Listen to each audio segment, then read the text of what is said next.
All right, I can say you're about to drift into a world of sweet dreams, letting this video take you there. But wait, before you slip into sleep and forget everything, don't forget to like and subscribe. It's like magic that powers me to create more amazing videos just for you. But only if you really enjoy what I'm doing here and share your thoughts in the comments. Oh, and by the way, I'm curious. What time is it where you are? And where in the world are you watching from? Let's make your peaceful space even better together. Now relax and let's get started. A medieval teen's trials. The hut that crams your life. Dawn's breaking. Joan, and you're a 14-year-old, jolted awake by a rooster's screech in a muddy English village, sprawled in a one-room hut that makes a modern broom closet look like a penthouse. You thought your shared dorm room nowadays, with its creaky bunk beds, roommates' dirty socks, and that one flickering light, was a nightmare of personal space. Think again, because you're packed into a 400-square-foot shack of wattle and daub mud, mashed with sticks and straw per archaeological digs in medieval London. With your parents, 4 siblings, a cow that burps like a tavern, drunk, and a flock of rats treating your floor like an all-you-can-eat buffet, per pest complaint records, you're tangled on a straw-strewn wooden plank bed. Your rough linen shift scratching like sandpaper. The fire pit's smoke stinging your eyes worse than a tear gas prank per health studies of respiratory issues. The windows are just shuttered holes. The floors packed dirt carpeted with rotting rushes, and the bathroom's a chipped clay pot in the corner per village ordinances. The village hums with morning chores, cows mooing, hammers clanging, and you're tempted to burrow under the straw for 5 more minutes. But your ma's voice cuts through like a whip, demanding water from the half-mile well, and you're not dodging her wooden spoon. This isn't just living. It's a medieval squeeze, and you're navigating a crowded, smoky chaos with a yawn, a grimace, and a prayer to survive the day. You're blinking awake in this hut, a creaky box of mud and timber that feels like it's one storm away from collapsing, the air thick with smoke from the central fire pit, which is less a cozy hearth and more a choking hazard per skeletal evidence of lung issues in teens. Nowadays, you'd crank up a heater flip on a light and scroll your phone in your own bedroom. But here, your room is this 400-square-foot cage shared with 6 humans, a cow named Bess, who's eyeing your breakfast, and rats bolder than a market pickpocket per medieval household accounts. The bed's a raised plank, barely off the dirt covered in straw that's more flea than fluff, and you're wedged between your snoring paw and your little brother, who kicks like a mule in his sleep. Per family living records, you're tempted to claim a corner for yourself, maybe behind Bess for privacy, but there's no such thing as personal space. And the closest you get is a fleeting moment when you're not elbowing someone per 14th century social logs. You're rolling off the plank, your shift stiff with yesterday's sweat, praying you don't step on a rat because they're faster than you and hungrier, and you're not about to lose a toe before breakfast. The hut's a sensory assault. Smoke burns your throat. The cow's stench could curdle milk, and the floor's rushes unchanged for months. Squish with spilled ale, and worse per neighbor. Complaints about unbearable stench. Nowadays, you'd have a vacuum air freshener and a landlord to yell at. But here, your cleaning is kicking the rushes to hide the grime, and your ventilation is a hole in the roof that lets in more rain than it lets out smoke per architectural records. The windows are just gaps in the wall covered with wooden shutters, or for fancy folk, translucent animal horn, because glass costs more than a year's bread per noble expense logs. You're tempted to fling open a shutter for air. But the wind's colder than a tax collector's heart, and you're already shivering in your shift, a threadbare rag that's more patch than fabric per wardrobe accounts. You're dodging your ma's orders to fetch water half a mile each way per village. Well records, because lugging buckets is a dawn ritual that makes your arms feel like they're auditioning for a blacksmith's forge, and you're not eager to start the day with a splash and a strain. The village is a dawn chorus of chaos, with every hut spilling out bleary-eyed souls.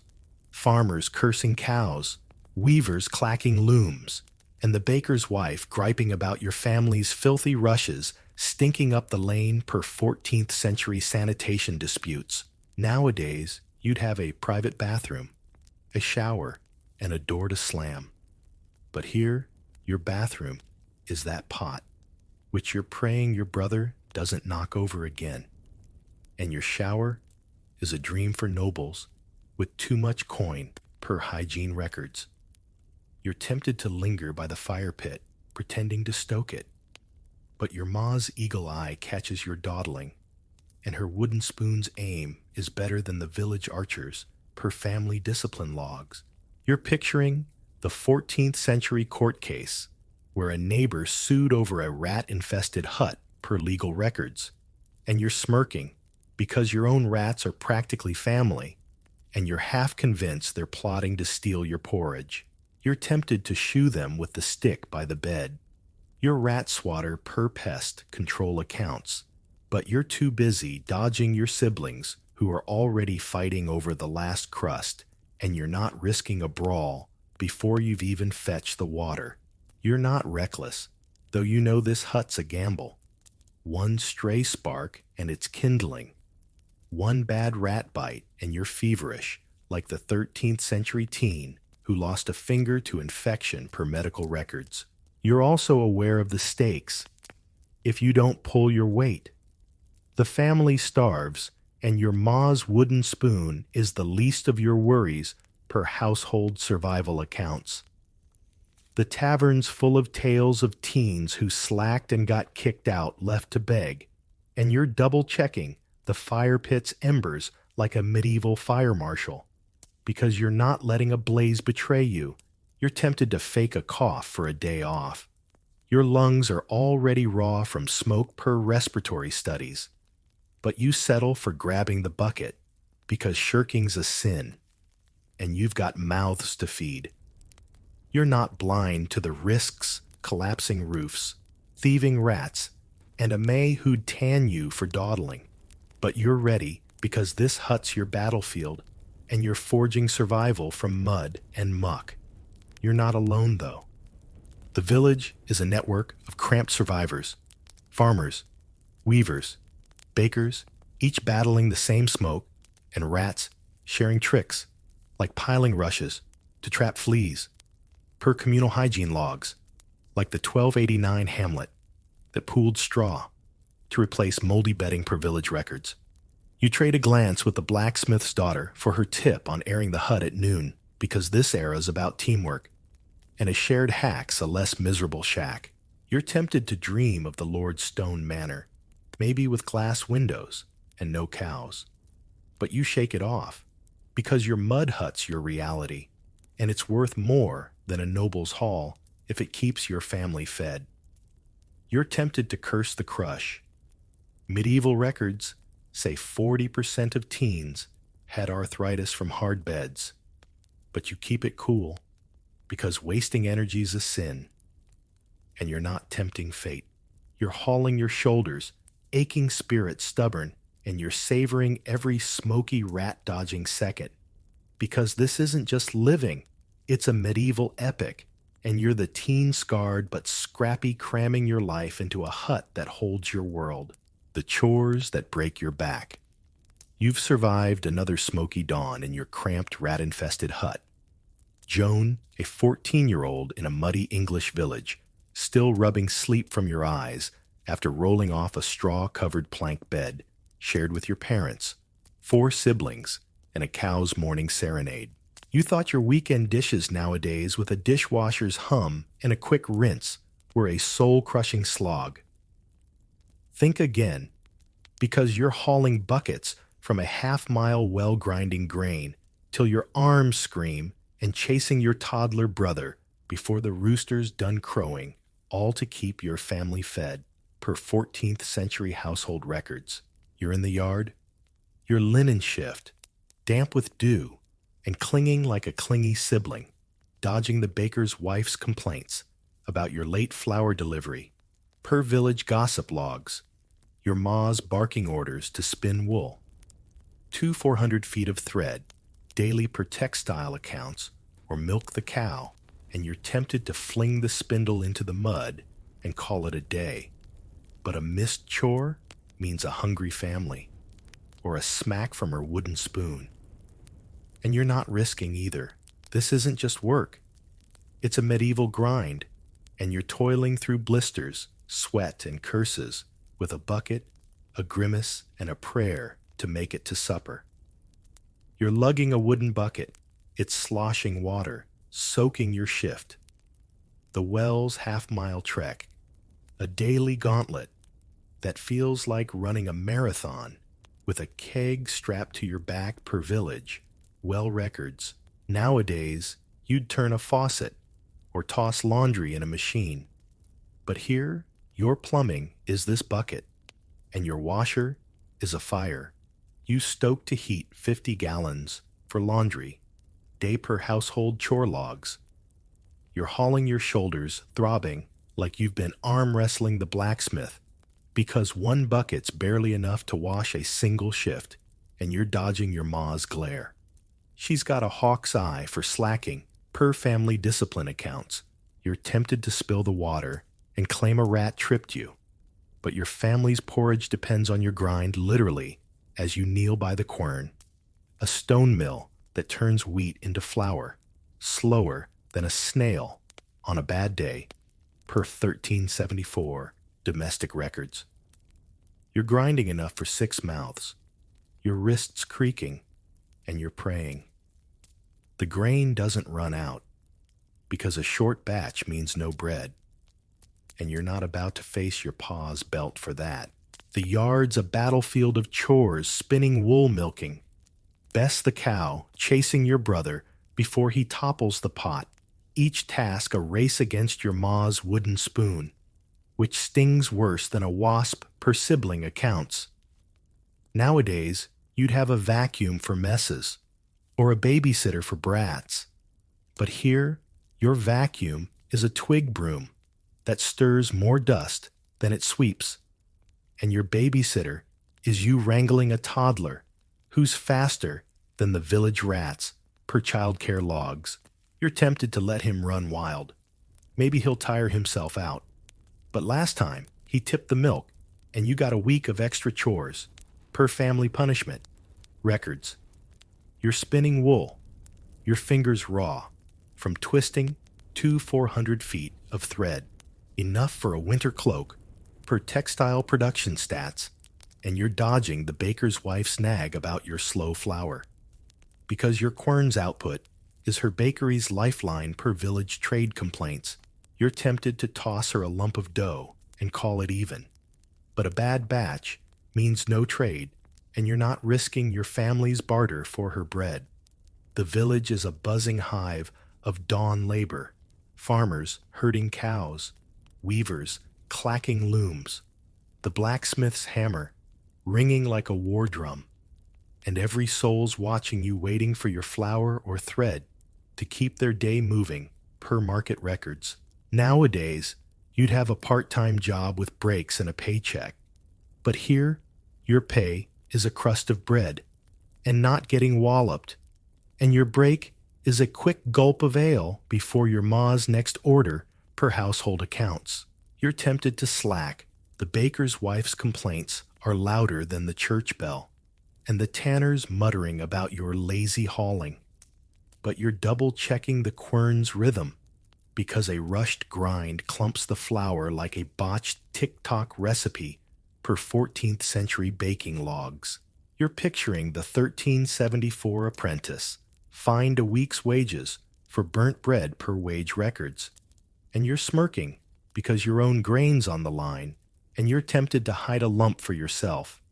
But duty's your chain, and you're not risking your ma's wrath or an empty belly. You're not reckless, though you know chores are a gamble. One spilled bucket, and you're fetching double. One bad thread, and the loom jams like the 13th century teen fined for shoddy wool per court records. You're also aware of the stakes if you don't deliver. The family goes hungry, and your pa's belt is worse than any fine per domestic discipline logs. The tavern's full of tales of teens who slacked and got sent to beg, and you're double-checking the milk pail like a medieval quartermaster because you're not letting a sour batch betray you. You're tempted to fake a sprain. Your back's already creaking from buckets per skeletal arthritis studies, but you settle for steady grinding because shirking's a sin, and you've got mouths to feed. You're not blind to the risks, snagged spindles, angry neighbors, and a ma who'd tan you for a missed chore. But you're ready, because this yard's your forge, and you're crafting survival from grain and grit. You're not alone, though. The village is a network of toiling teens, milkers, spinners, haulers, each battling the same dawn grind, sharing tricks like soaking wool, to ease spinning per communal labor logs, like the 1289 hamlet that pooled grain to outlast a lean harvest per village records. You trade a glance with the blacksmith's daughter for her tip on pacing bucket trips, because this era's about teamwork and a shared hacks, a fed family. You're tempted to dream of the Lord's servants, maybe with no buckets to haul, but you shake it off because your chores are your reality, and they're worth more than a noble's ease if they keep the hut stocked. You're tempted to curse the grind. Medieval records say 40% of teens had joint pain from labor, but you keep it cool because wasting energy's a sin, and you're not tempting fate. You're hauling grinding, spinning your hands, aching spirit stubborn, and you're savoring every sweat-soaked, chore-crushing second. Because this isn't just work, it's a medieval epic, and you're the teen-scarred, but scrappy, breaking your back to hold your world together. The lessons you learn by doing. You've battled through another dawn in your smoky, rat-plagued hut. Joan, a 14-year-old in a muddy English village, your arms still throbbing from hauling well water and grinding grain to keep your family's bellies full. You've dodged your ma's wooden spoon and the baker's wife's complaints, scraping by in a 400-square-foot shack with your parents, siblings, and a cow that's more family than pet. You thought your online classes nowadays, with their glitchy Zoom calls and pop quizzes, were a drag on your teenage soul. Think again, because you're learning by shadowing your ma's every move. No books or classrooms, just the hard-knock school of cooking, mending and wrangling your toddling brother, as 95% of teens did per social records of medieval education. You're in the hut's cramped yard, your linen shift dusted with flour and streaked with ash, dodging the blacksmith's son's taunts about your ignorance because you can't read Latin per village gossip logs. Your curriculum is churning butter and dodging your siblings' tantrums per household chore accounts, and you're tempted to sneak to the monastery school where boys scribble on parchment, but girls don't go, and you're not risking your pa's belt for dreaming. This isn't just learning. It's a medieval crash course, and you're studying survival with a ladle, a needle, and a scowl to outlast the day. You're kneeling by the fire pit, the hut's smoky haze stinging your eyes like a bad campfire, watching your ma knead dough with hands that could wrestle a boar. Your textbook, her muttered instructions to pinch the salt, not dump it per domestic teaching logs. Nowadays, you'd binge a YouTube tutorial or skim a textbook. But here, your classroom is this dirt-floored shack, and your lessons are copying your ma's tricks, stirring porridge without lumps, patching shifts with scraps, or soothing your brother's wails before he tips the milk per 14th century family records. You're tempted to botch the dough just to get a break. Your wrists ache from yesterday's grinding per skeletal studies of teen labor, but a bad loaf means no supper. And you're dodging your ma's wooden spoon, which has a better aim than the village archer per sibling anecdotes. You're stirring your hands, cramping, like you've been scrolling a phone for hours praying the porridge doesn't burn. Because last time you scorched it, you got extra laundry duty per household punishment logs, and you're not about to haul another 50 gallons from the well for that. The yard's a whirlwind of lessons, spinning wool, till your fingers bleed, mending socks with stitches tighter than a miser's purse, chasing your brother, before he eats a rat's leavings. Each task a test in your ma's relentless school, per communal labor accounts. Nowadays, you'd have teachers, grades, and a guidance counselor. But here, your teacher is your ma's sharp tongue. Your grade is a nod or a smack. And your counselor is the cow who listens, but doesn't advise per family dynamics. Records, you're tempted to slack, let the wool tangle, or the butter churn sour. But the blacksmith's son's already sneering, calling you dumb as dirt, because you can't read the priest's Latin, per 13th century social taunts, and you're not giving him more ammo.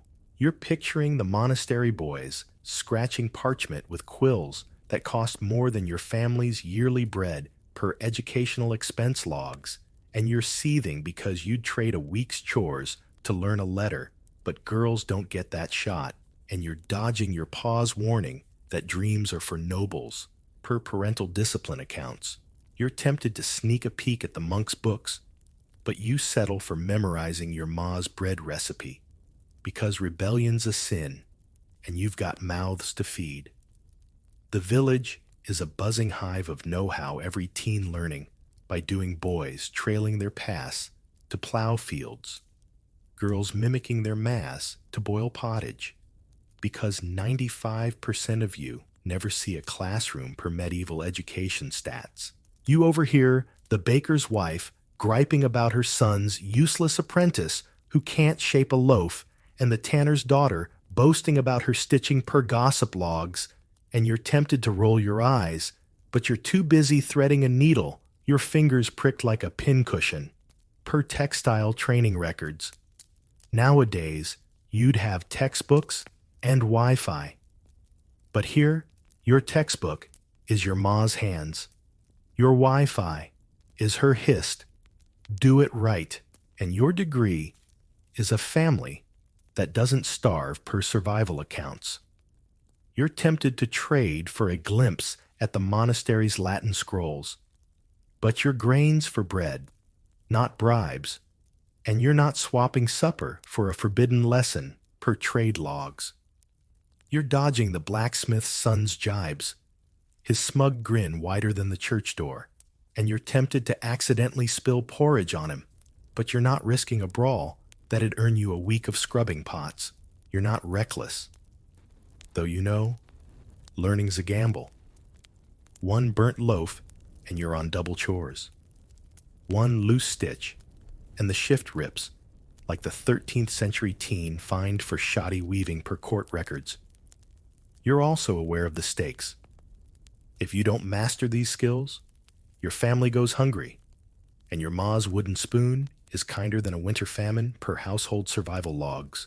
The tavern's full of tales of teens who botched chores and got sent to beg, and you're double-checking your dough's rise like a medieval baker because you're not letting a flat loaf betray you. You're tempted to fake a fumble. Your hands are raw from spinning per joint pain studies, but you settle for steady kneading because slacking's a sin, and you've got a family to feed. You're not blind to the risks. Lumpy porridge torn threads, and a ma who'd tan you for a mistake. But you're ready, because this hut's your schoolroom, and you're forging survival from flour and thread. You're not alone, though.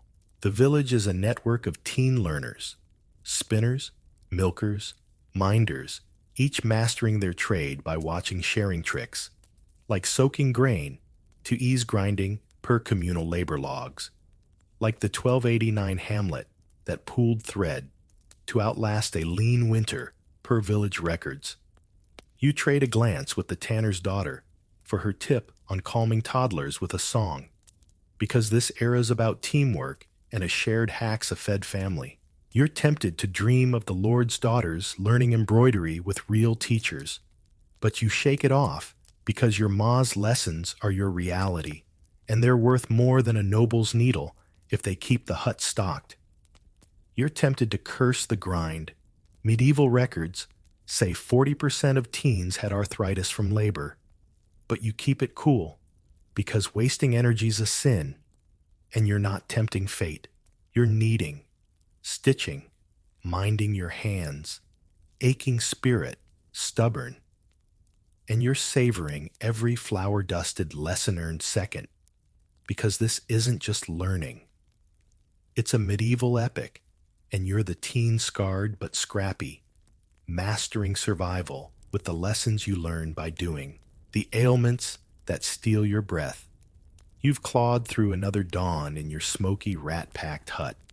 Joan, a 14-year-old in a muddy English village, your arms still aching from grinding grain, spinning wool, and chasing your toddler brother to keep your family fed and clothed. You've dodged your ma's wooden spoon and the baker's wife's jabs, learning survival by mimicking your ma's. Every move in a world where books are for monks and girls don't dream of school. You thought your flu shot nowadays with its quick jab and a free lollipop was a health hassle. Think again, because you're coughing through the hut's fire pit haze, wincing from a throbbing toothache, and praying a scratch from the spinning spindle doesn't fester as medieval teens face 3 serious illnesses before 20 per medical records. You're hunched by the hearth, your linen shift stiff with sweat and speckled with ash, chewing mint leaves to dull the pain in your gums, where 80% of teens had decay per skeletal studies. The village healer's cure is a knife for bloodletting, and you're dodging the blacksmith's son's taunts about your weak cough. Per gossip logs, you're tempted to fake wellness and skip the healer, but a fever halts your chores, and you're not risking starvation or your ma's wrath. This isn't just health, it's a medieval gamble, and you're fighting rot with herbs, a wince, and a prayer to see tomorrow. You're slumped by the fire pit, the hut's choking, smoke burning your lungs, like you've inhaled a campfire, each cough rattling your chest, worse than a bad vaping hit. Per respiratory, studies linking smoke to teen ailments. Nowadays, you'd pop an ibuprofen sip, some tea, and binge Netflix through a cold. But here your pharmacy is a sack of wilted mint and sage.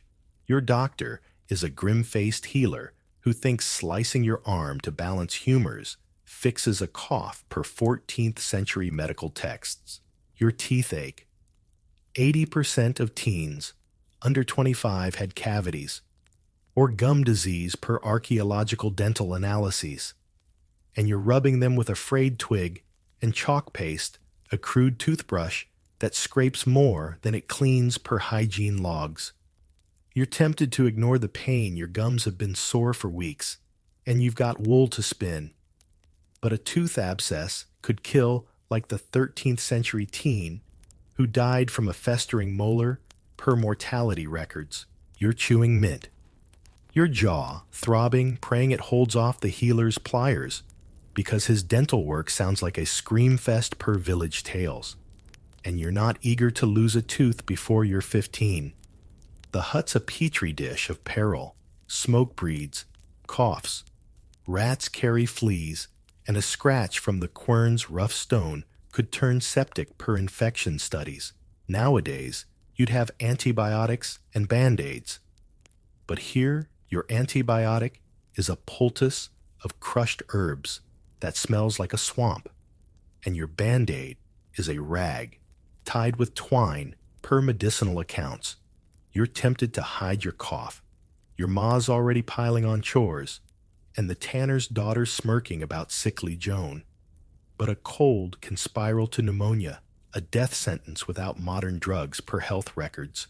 The healers eyeing your veins, muttering about bloodletting to purge bad air. A treatment that leaves you weaker than a starved rat per medical practice logs, and you're dodging his knife like it's the plague itself, which oddly spares teens more than kids or elders per plague survivor stats. You're tempted to bolt to the fields, but your fever's climbing, and you're not risking collapse mid-chore because no work means no bread, and you're not facing your pa's belt for that.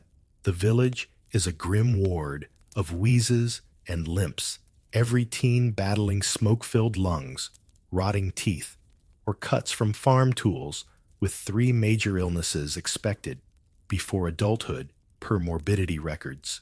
You overhear the baker's wife griping about her son's fever, and the blacksmith's daughter boasting she chewed sage to dodge a cold per gossip accounts. And you're tempted to roll your eyes, but you're too busy brewing a mint tisane, your hands shaking like you've been spinning wool for hours, per herbal remedy logs. Nowadays, you'd have urgent care and cough syrup, but here your care is a healer's chant. Your syrup is ale spiked with thyme per village health practices. You're tempted to trade for the Lord's fancy physician who uses imported herbs, but your grains for porridge, not bribes. And you're not swapping supper for a slim chance at relief per trade accounts. You're dodging the tanner's daughter's jibes, her smug grin wider than the church gate, and you're tempted to accidentally splash her with tisane, but you're not risking a brawl that'd earn you extra chores. You're not reckless, though you know health's a gamble. One bad cut, and infection kills. One ignored cough, and you're bedridden like the 13th century teen who died from a plow scratch per infection records. You're also aware of the stakes. If you can't work, your family starves, and your ma's wooden spoon is kinder than hunger per household survival logs. The tavern's full of tales of teens who hid fevers and dropped dead, and you're double-checking your poultice like a medieval apothecary because you're not letting a rancid herb betray you. You're tempted to tough it out. Your chest's tight, and 40% of teens had respiratory issues from smoke per skeletal studies, but you settle for sipping thyme ale because ignoring's a sin. And you've got chores to do. You're not blind to the risks, festering wounds, quack healers, and a PA who'd tan you for slacking. But you're ready because this hut's your infirmary, and you're forging survival from sage and grit. You're not alone, though. The village is a network of sniffling survivors, spinners, milkers, haulers, each battling the same coughs and aches, sharing tricks like chewing mint, for breath per communal health logs like the 1289 Hamlet that pooled sage to fend off a flu per village records. You trade a glance with the blacksmith's daughter for her tip on tying lavender sachets to ward off bad air, because this era is about teamwork and a shared hack's a breathing family. You're tempted to dream of the Lord's clean manor, maybe with no smoke to choke you, but you shake it off, because your herb sack's your reality, and it's worth more than a noble's tonic if it keeps you upright. You're tempted to curse the cough. Medieval records say 25% of teens died from infections, but you keep it cool because wasting energy's a sin, and you're not tempting fate. You're sipping, wincing, coughing, your chest aching, spirit stubborn, and you're savoring every herb-soaked breath-stealing second, because this isn't just health, it's a medieval epic, and you're the teen-scarred but scrappy fighting ailments that steal your breath to hold your world together. The games that bruise your bones. You've slogged through another dawn in your smoky, rat-infested hut. Joan, a 14-year-old in a muddy English village. Your arms aching from grinding grain. Your hands raw from spinning wool. And your lungs raw from coughing through fire pit haze, all while dodging your ma's wooden spoon and the tanner's daughter's jibes. You've learned survival by mimicking your ma's chores, praying your toothache doesn't summon the healer's bloodletting knife, because sickness is a death sentence in this plague-prone world. You thought your video games nowadays, with their virtual battles and cozy couch, were the peak of teenage thrills.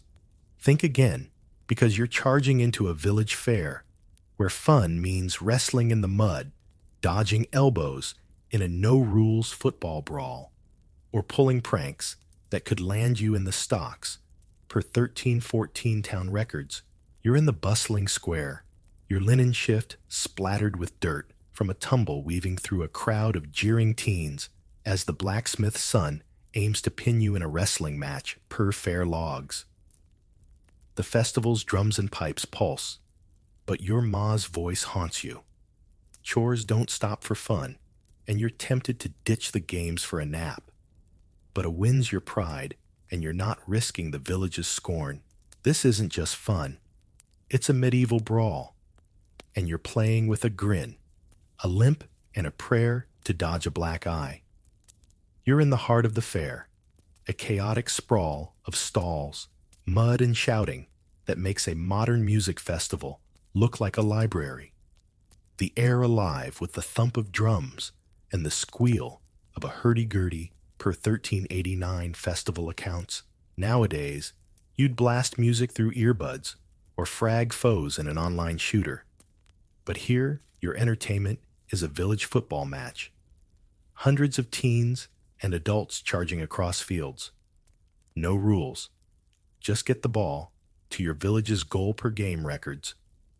You're sprinting your shift tearing as you dodge the baker's son's tackle, his elbow sharper than a plow blade per injury logs.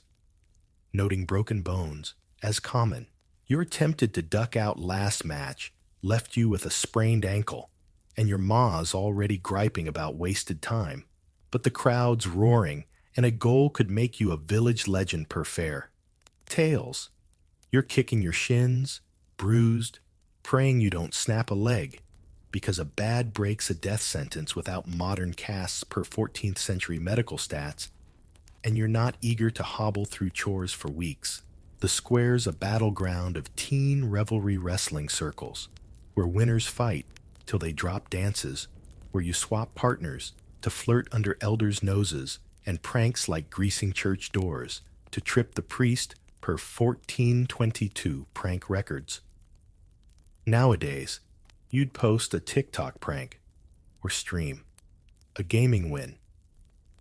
But here, your content is a wrestling match, and your audience is a mob, betting barley on your next fall. Per communal betting logs, you're grappling with the blacksmith's son, his grip like a vice, and you're tempted to tap out your ribs ache like you've been trampled by Bess the cow. But pinning him earns bragging rights. Like the 15-year-old who wrestled 6 hours at a fair per Festival Chronicles. You're dodging his taunts. Weak as your porridge, Joan, and you're itching to accidentally knee him. But a brawl means the stocks, and you're not risking a day locked up with the village drunks per 1345 punishment records. You're twisting your knees scraping, praying your shift holds because a rip's a week's mending, and you're not facing your ma's wooden spoon for that. The village is a riot of rough play teens, kicking balls, wrestling in mud, or slipping pigs into the square when bells ring. Per prank accounts every game a chance to shine or crash. You overhear the tanner's daughter boasting about her dance moves, out-flirting the baker's son, and the weaver's boy griping about a football kick that broke his nose per gossip logs, and you're tempted to laugh, but you're too busy dodging a flying elbow. your breath short from smoke, weak lungs, per respiratory health studies. Nowadays, you'd have helmets and refs. But here, your gear is your shift. Your ref is the crowd's jeers, per game injury logs. You're tempted to trade for a spot in the nobles' courtly dances with lute music and no mud, but you're barley's for bread, not bribes. And you're not swapping supper for a fancy twirl per trade accounts. You're wrestling your arms burning, and you're tempted to bolt, but a win's your honor, and you're not letting the blacksmith's son's smug grin, or your ma's chores steal it. You're not reckless, though games are a gamble. One bad tackle and you're lamed. One bold prank and you're in the stocks, like the 13-14 teens fined for wrecking a wheat field in a football match per court records. You're also aware of the stakes. If you're hurt, chores pile up, and your family starves per household survival logs. The tavern's full of tales of teens crippled in wrestling or whipped for pranks, and you're double-checking your footing like a medieval duelist because you're not letting a muddy slip betray you.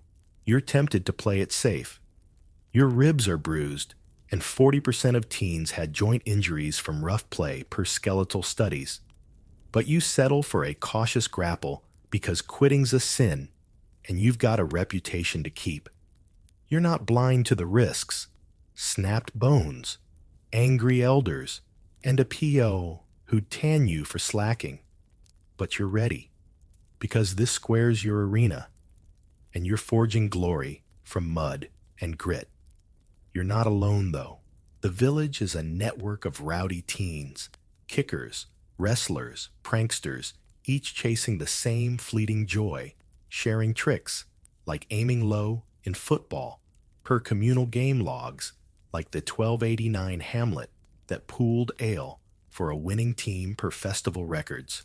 You trade a glance with the baker's daughter for her tip on dodging tackles with a spin, because this era's about teamwork, and a shared hack's a sweeter victory. You're tempted to dream of the Lord's tourneys maybe with armor and no stocks. But you shake it off because your games are your reality, and they're worth more than a noble's joust if they keep your spirit alive. You're tempted to curse the bruises. Medieval records say 25% of teen injuries were from sports. But you keep it cool, because wasting energy's a sin, and you're not tempting fate. You're wrestling, dancing, pranking, your bones, aching spirit, stubborn, and you're savoring every mud-soaked, glory-grabbing second. Because this isn't just fun. It's a medieval epic, and you're the teen scarred, but scrappy bruising your bones to seize a moment of joy, the threads that mark your place. You've battled another dawn in your smoky, rat-ridden hut. Joan, a 14-year-old in a muddy English village, your arms sore from grinding grain, your lungs raw from coughing through fire pit haze, your ribs bruised from wrestling at the fair, where you dodged elbows and pulled pranks to snatch a moment of glory. You've learned survival by mimicking your ma's chores, praying your toothache doesn't summon the healer's knife, and outlasting the blacksmith's son's taunts in a muddy brawl. You thought your fast fashion nowadays, with its trendy tees and endless online carts, was a style flex.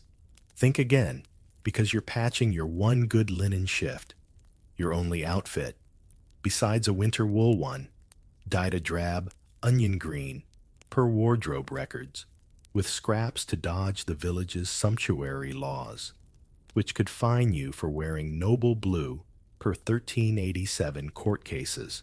You're in the hut's dim corner, your shift speckled with ash, sewing a sprig of lavender into the hem for a whiff of freshness per hygiene logs, while the baker's son snickers at your raggy look.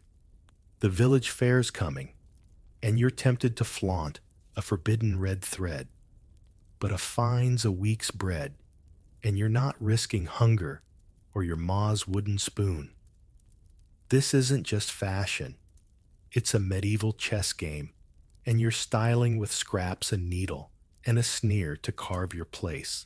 You're hunched over a wobbly stool, the hut's fire pit casting flickers on your shift, a patched-together relic that's more stitch than cloth, your needle pricking your thumb as you sew a bright yellow scrap from a torn sack per 14th century fashion accounts.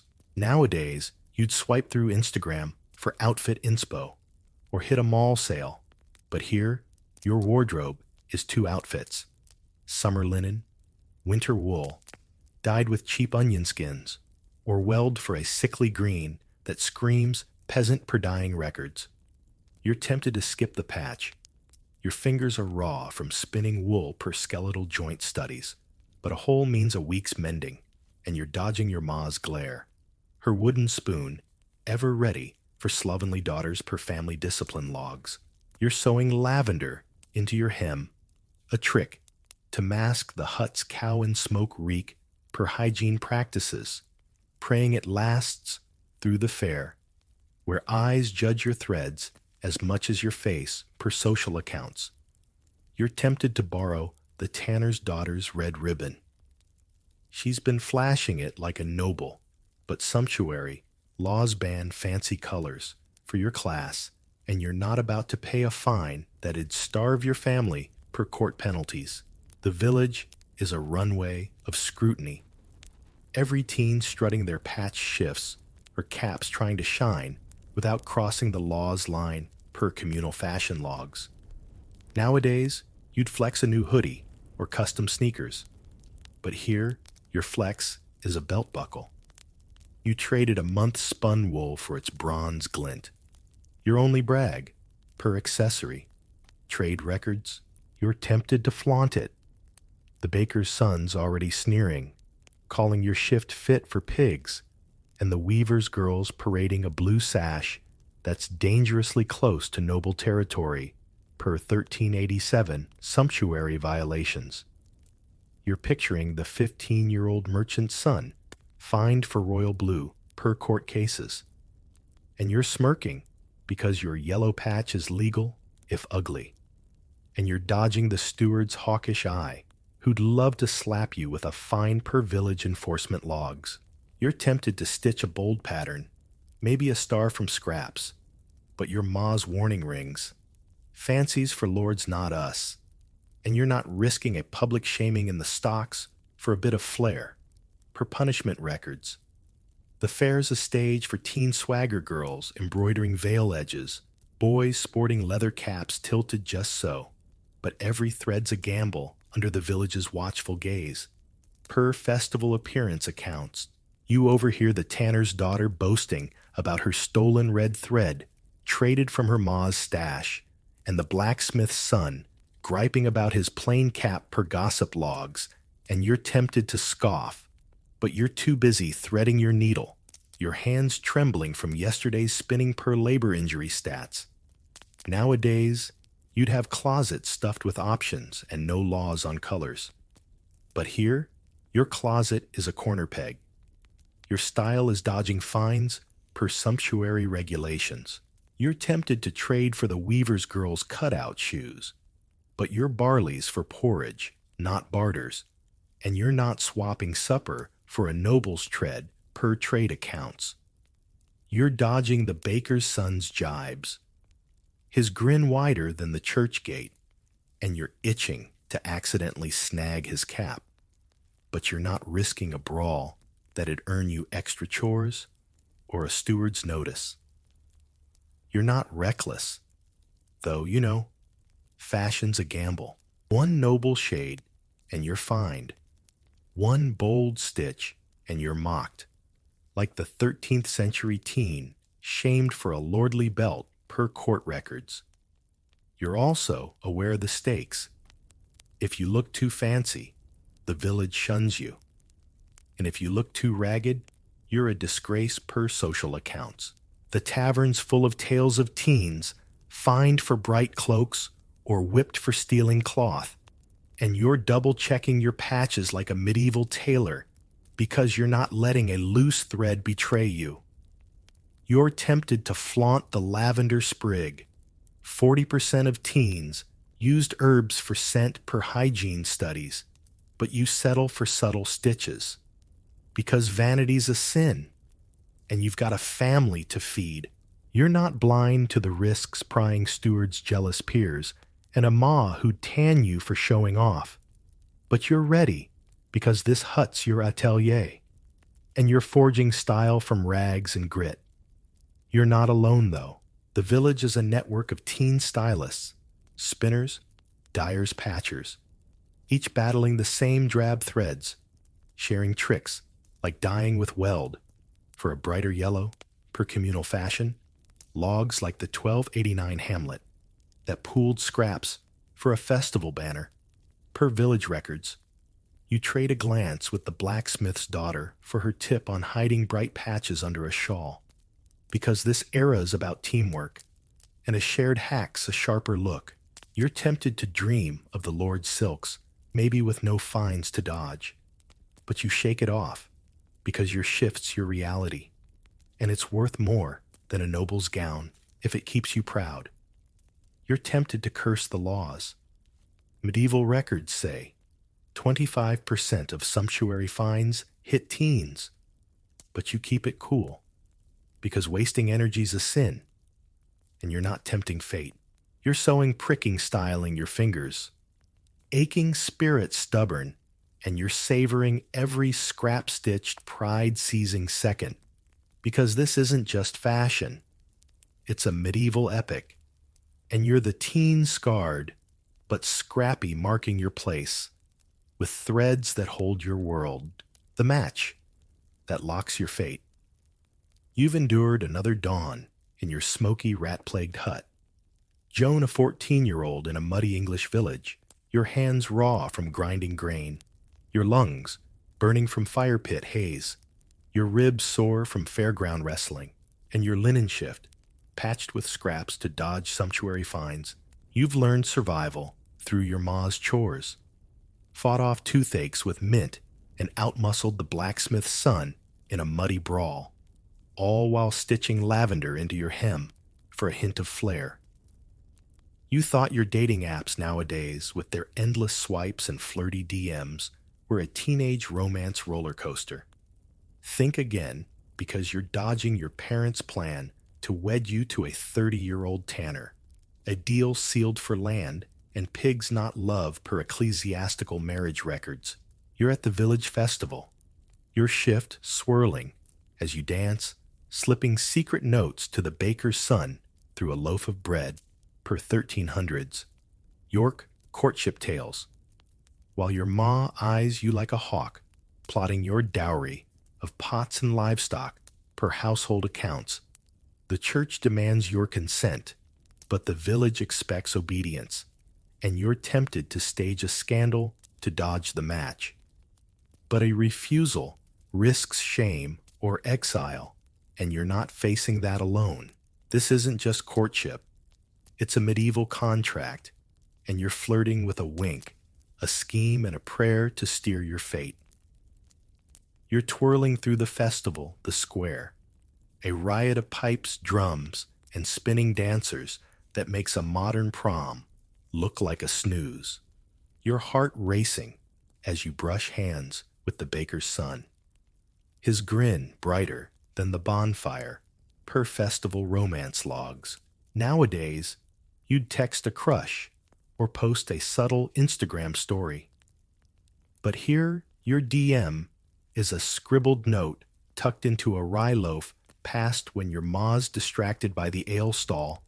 Per 14th century love tactics, you're tempted to linger. His eyes crinkle when he laughs, and he's not the tanner's sour mug, but your parents have betrothed you to that leather-stinking widower, a deal for 2 acres and 3 pigs per dowry records, and you're dodging your ma's orders to smile for him, her wooden spoon's threat, ever-present per family discipline logs. You're slipping the note, your palms sweaty, praying the baker's son finds it before his pa bakes it into a customer supper, because a lost letter means village gossip, and you're not risking a public shaming per 1300s courtship scandals. Courtship's a high-stakes game, with every dance and glance watched by nosy elders. The church insisting you agree to the match while your parents barter your future per ecclesiastical consent laws. Nowadays, you'd ghost a bad date or block a creep. But here, your block is a risky ploy. Maybe accidentally spilling ale on the tanner or faking a swoon at church. Per French teen strategies to dodge betrothals. You're tempted to try it. The tanner's breath could curdle milk, and you'd rather kiss Bess the cow. But a failed stunt could lock you in the match faster, with your ma's wrath hotter than the blacksmith's forge, per family pressure accounts. You're picturing the 14-year-old boy who halted his wedding by claiming a secret prior marriage per church court records, and you're smirking. Because you'd love to pull that trick, but your village knows your every move, and you're dodging the priest's sermon on dutiful daughters per 14th century moral logs. You're dancing your shift, catching on a stall, praying your note lands true, because a spark with the baker's son is your only shot at swaying your fate. The village is a gossip-fueled stage, every teen weaving through dances and fairs to catch a crush's eye, trading handkerchiefs or bread notes to flirt under elders' noses per festival courtship records. You overhear the tanner's daughter boasting about her chance meeting with the miller's boy during church, and the weaver's girl griping about her betrothal to a 40-year-old merchant per gossip logs, and you're tempted to scoff, but you're too busy plotting your next move. Your fingers trembling as you tuck another note per love letter accounts. Nowadays, you'd have private chats and heart emojis. But here, your chat is a loaf passed at the market. Your emoji, a shy grin, per 1300's romance tactics. You're tempted to trade for the Lord's courtly romance with chaperoned walks and no livestock deals. But your barley's for porridge, not dreams. And you're not swapping supper for a noble's wooing per trade logs. You're dodging the baker's son's paw, his eyes sharper than a tax collector's, and you're tempted to abandon the plan. But a stolen moment's your honor, and you're not letting your ma's dowry or the tanner's stench steal it. You're not reckless, though you know courtship's a gamble. One caught note and you're shamed. One bold move and you're wed faster, like the 13th century teen exiled for defying her betrothal per court records. You're also aware of the stakes. If you don't play smart, you're bound to a man you loathe, and your family's land deal crumbles per dowry disputes. The tavern's full of tales of teens whipped for secret trysts or disowned for refusing matches, and you're double-checking your loaf's hiding spot like a medieval spy, because you're not letting a nosy elder betray you. You're tempted to confess your crush. 25% of teens influence their parents through gossip per courtship studies. But you settle for subtle notes, because defiance is a sin, and you've got a family to appease. You're not blind to the risks, prying priests, angry tanners, and a ma who'd tan you for shame. But you're ready because this fair's your chessboard, and you're forging love from bread and guile. You're not alone, though.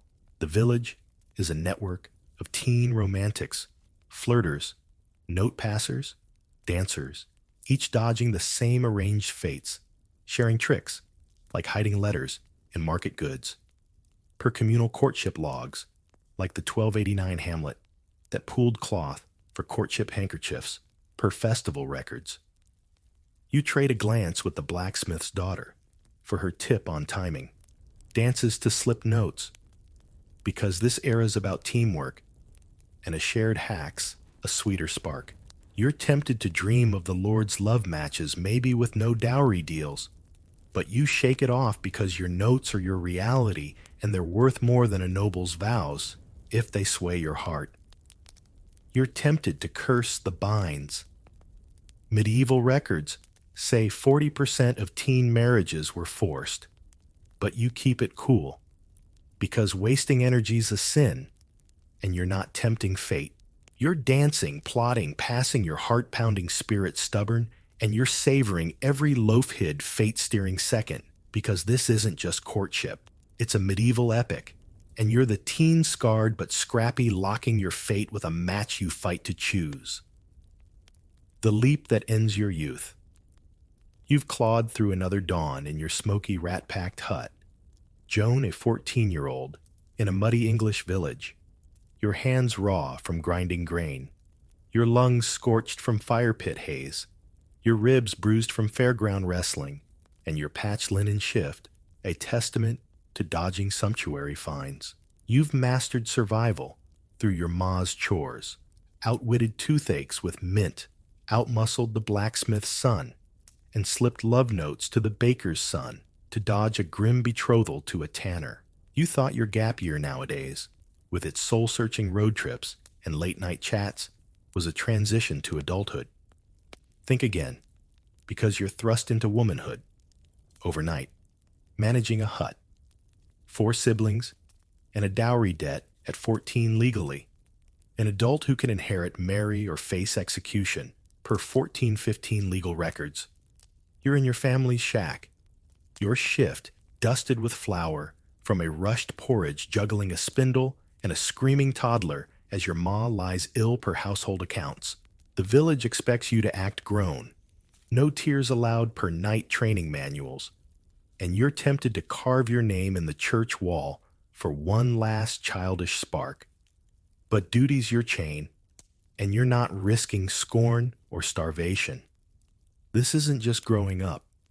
It's a medieval shove off a cliff, and you're standing tall with a ledger, a grit and a stubborn heart to hold your world together. You're stirring porridge in the hut, the fire pit smoke stinging your eyes like a bad breakup. Your ma bedridden with a fever, leaving you to run the show.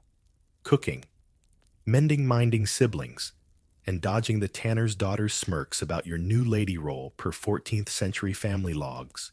Nowadays, you'd have college apps or a barista gig to ease into adulthood. But here, your gap year is a sudden crown of responsibility, thrust upon you at 14, when the law deems you a woman who can sign contracts or inherit a loom per legal statutes. You're tempted to hide your brother's tantrums are louder than the church bell, and the grain's running low, but a shirked chore means no supper. And you're dodging your pa's belt, which stings worse than a tax collector's fine per discipline records. You're tallying barley like a merchant, your hands shaking from spinning 2,400 feet of wool yesterday, per textile accounts, praying you stretch the stores till harvest because a lean month could kill per famine logs. And you're not about to let your siblings starve under your watch. The hut's a crucible of adult burdens.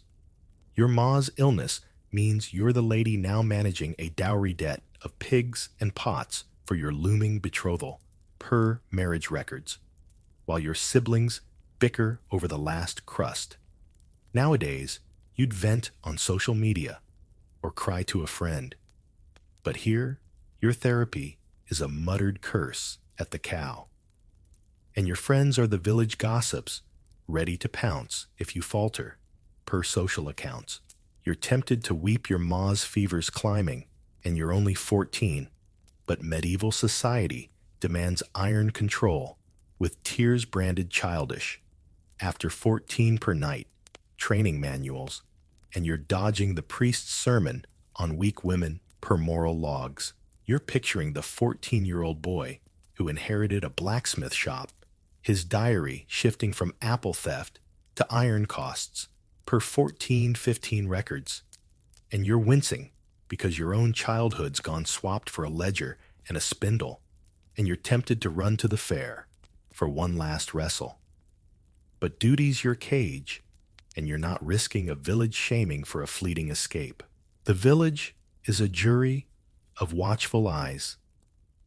Bakers, tanners, weavers, each teen thrust into adulthood, running huts, or marrying strangers. Their youth snuffed like a candle per 14th century social records. You overhear the baker's wife griping about her son's lazy apprenticeship, now a master at 15, and the blacksmith's daughter boasting about her betrothal, hiding her dread per gossip logs. And you're tempted to scoff, but you're too busy soothing your brother, your arms aching like you've hauled a week's water per labor injury stats. Nowadays, you'd have therapy and gap years. But here, your transition is a dowry. Debt. Your growth is swallowing fear per household responsibility logs. You're tempted to trade for the Lord's daughter's ease, spared labor for embroidery. But your grains for porridge, not dreams, and you're not swapping supper for a noble's leisure per trade accounts. You're dodging the tanner's daughter's jibes, Joan the lady tripping over pots, and you're itching to accidentally spill porridge on her. But you're not risking a brawl that'd mark you a child. When you're meant to be grown, you're not reckless.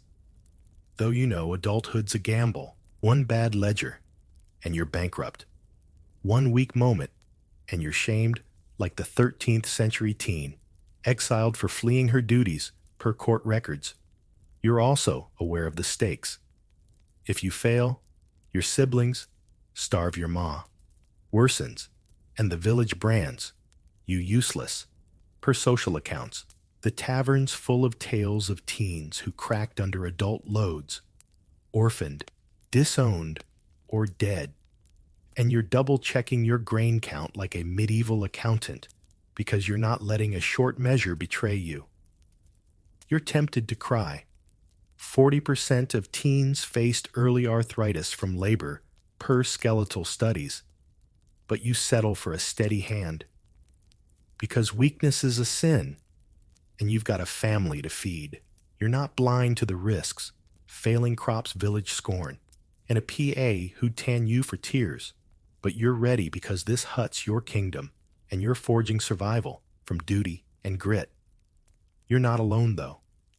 The village is a network of young adults, spinners, heirs, brides, each shoved from youth to duty, sharing tricks like bartering wool for grain, per communal survival logs like the 1289 hamlet that pooled livestock to outlast a famine per village records. You trade a glance with the baker's son for his tip on calming siblings with a story. Because this era's about teamwork and a shared hacks, a fed family. You're tempted to dream of the Lord's teens eased into titles with no hunger. But you shake it off because your ledger's your reality. And it's worth more than a noble's crown. If it keeps your siblings alive, you're tempted to curse the leap. Medieval records say 25% of teens died before 20. But you keep it cool because wasting energy's a sin. And you're not tempting fate. You're managing, mending, minding your heart, aching spirit, stubborn, and you're savoring every duty-soaked youth-ending second. Because this isn't just growing up. It's a medieval epic. And you're the teen-scarred, but scrappy, leaping to adulthood to hold your world with a strength you never knew. How medieval people navigated without GPS. The map that lies like a bard. Welcome to 1295. Thomas, a scrappy merchant in a muddy English village, where the closest thing to GPS is a drunk farmer pointing at a tree, and getting lost is less a mishap and more a personality trait. You thought your 2025 Google Maps, with its occasional recalculating tantrums and wrong turns into a Starbucks parking lot, was a navigational nightmare. Think again, because you're about to unfurl a parchment map that's half art project, half fever dream, like the Hereford Mappa Mundi from 1300 with Jerusalem plonked in the center and sea monsters snarling at the edges. You're standing in your cramped hut your wool tunic itching like a bad tattoo, and your boots caked in mud, stickier than your 2025 coworkers' small talk, squinting at a map you bought from a shady monk for a week's wages.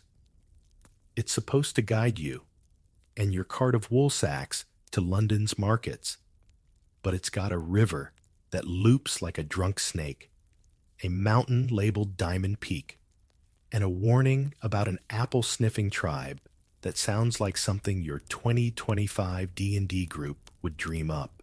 You're dodging tavern gossip about merchants lost for months, and you're tempted to chuck the map into the fire, but it's your only shot at not ending up in Scotland by mistake. This isn't just travel, it's a quest, and you're a medieval Marco Polo, armed with a liar's parchment, a creaky cart, and a prayer that you don't meet a two-headed goat. You're in your hut's dim corner, a smoky box that makes your 2025 studio apartment look like a palace, with a fire crackling like it's laughing at your ambitions, and a single shelf holding your worldly goods, wool sacks, a crust of rye bread, and a jug of small ale that's safer than the village well's poison. You thought your 2025 smartphone with its 4G signal and turn-by-turn directions was a travel essential. In 1295, your tech is this map, a hand-drawn mess of ink and vellum that cost more than your best horse, and it's about as reliable as a 2025 weather app predicting sun during a hurricane. You're spreading it out on a wobbly table, dodging a spider that's claimed the corner as its kingdom, and trying to make sense of the squiggles.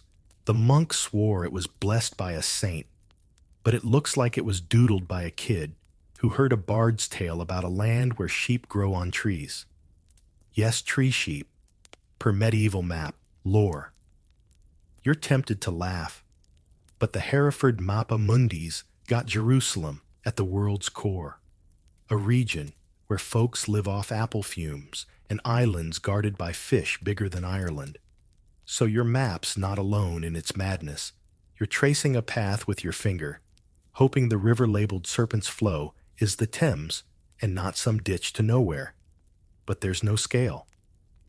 No, you are here, just a cryptic note. Beware the whirlpool to hell. You're starting to think your 2025 GPS's recalculating was a love letter compared to this. You're not naive, though. You know this map's a gamble. Tavern tales are buzzing with stories of merchants who followed parchments like yours and ended up in swamps, mountains, or in 1342 case Scotland instead of France per historical records. You're picturing those poor souls, their carts stuck in mud, cursing maps that promised diamond peaks but delivered bogs. You're tempted to ask the local priest for a blessing, but he's as likely to sell you another holy map as to pray for you. And you've already spent enough on this one. You're squinting at the parchment, trying to decipher a drawing that might be a bridge or a giant snake. And you're wondering if the monk ever left his monastery to see the places he drew. Medieval cartographers you've heard rarely traveled, stitching together travelers' tales, local legends, and pure imagination. Like a 2025 fanfic. Writer gone wild. The result? A map that's less a guide and more a medieval, choose-your-own-adventure novel where every page might lead to your lost forever. You're tempted to burn it, but London's markets are calling, and your wool sacks won't sell themselves in this muddy village. You're pacing your hut's dirt floor, crunching underfoot as you weigh your options. You could ask locals for directions, but the last merchant who did that spent 3 weeks circling the same hill per a 1267 record. Thanks to farmers who don't know there's more than one mill town, and kids who think misdirecting strangers is peak comedy.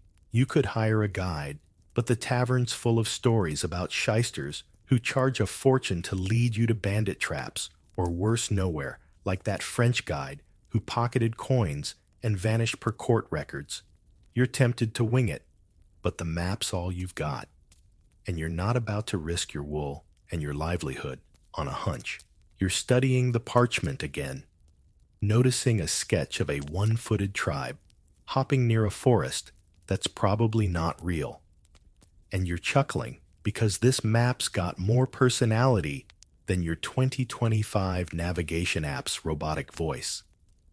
You're tempted to frame it as art, but you're folding it carefully because every wrong turn's a lesson, and you're determined to make it to London.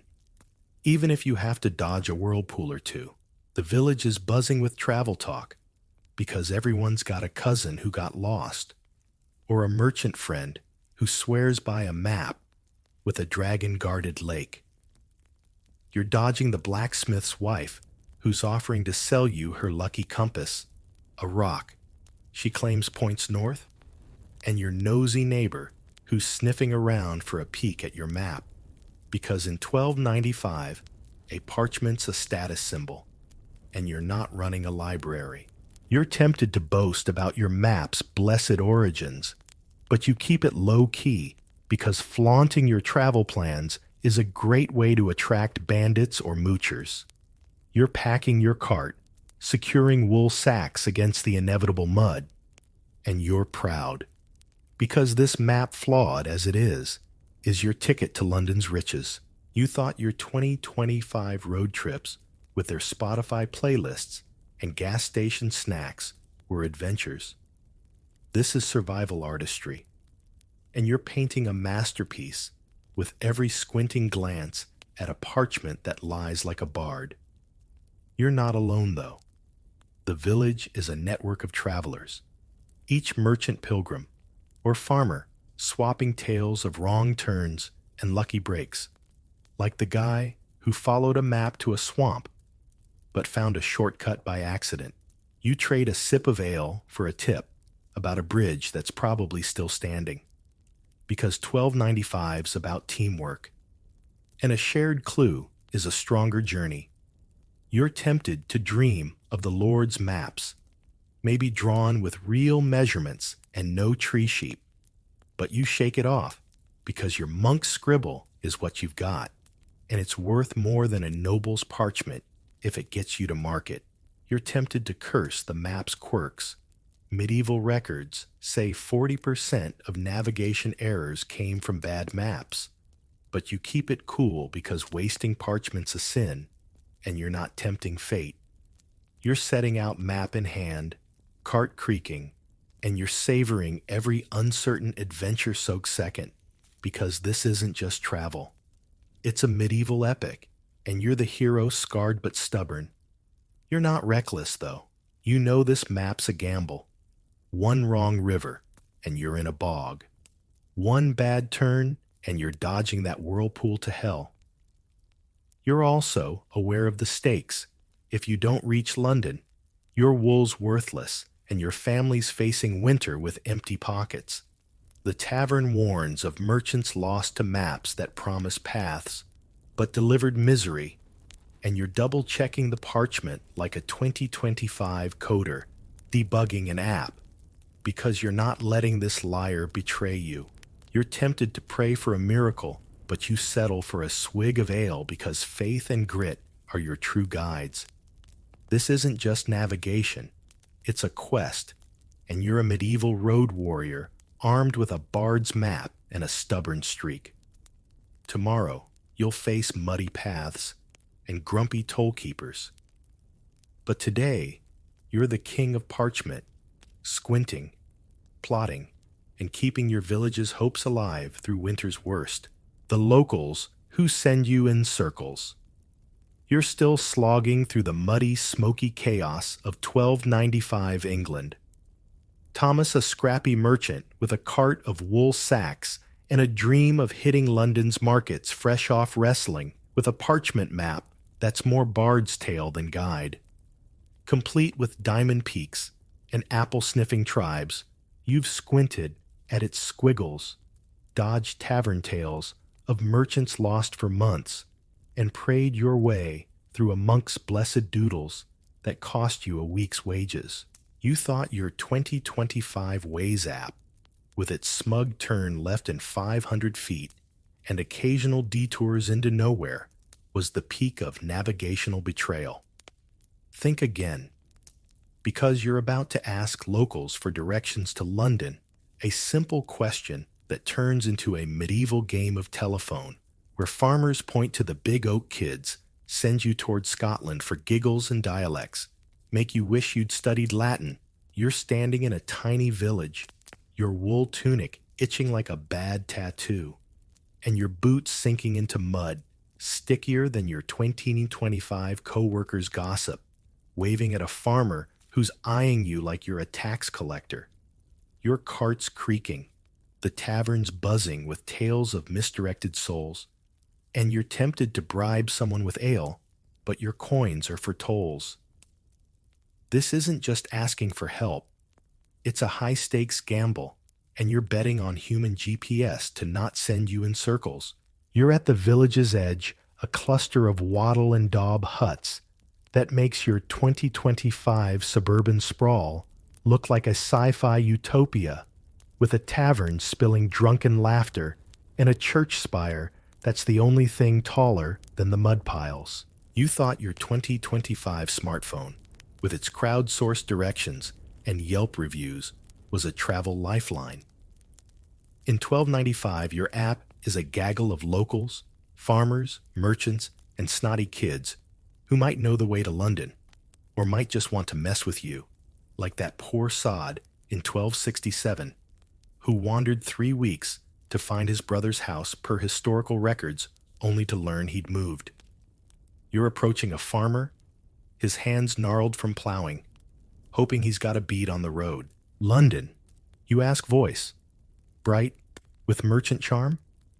He squints, scratches his beard, and points to a path that vanishes into a bog, muttering, "Past the big oak. Maybe 2 days."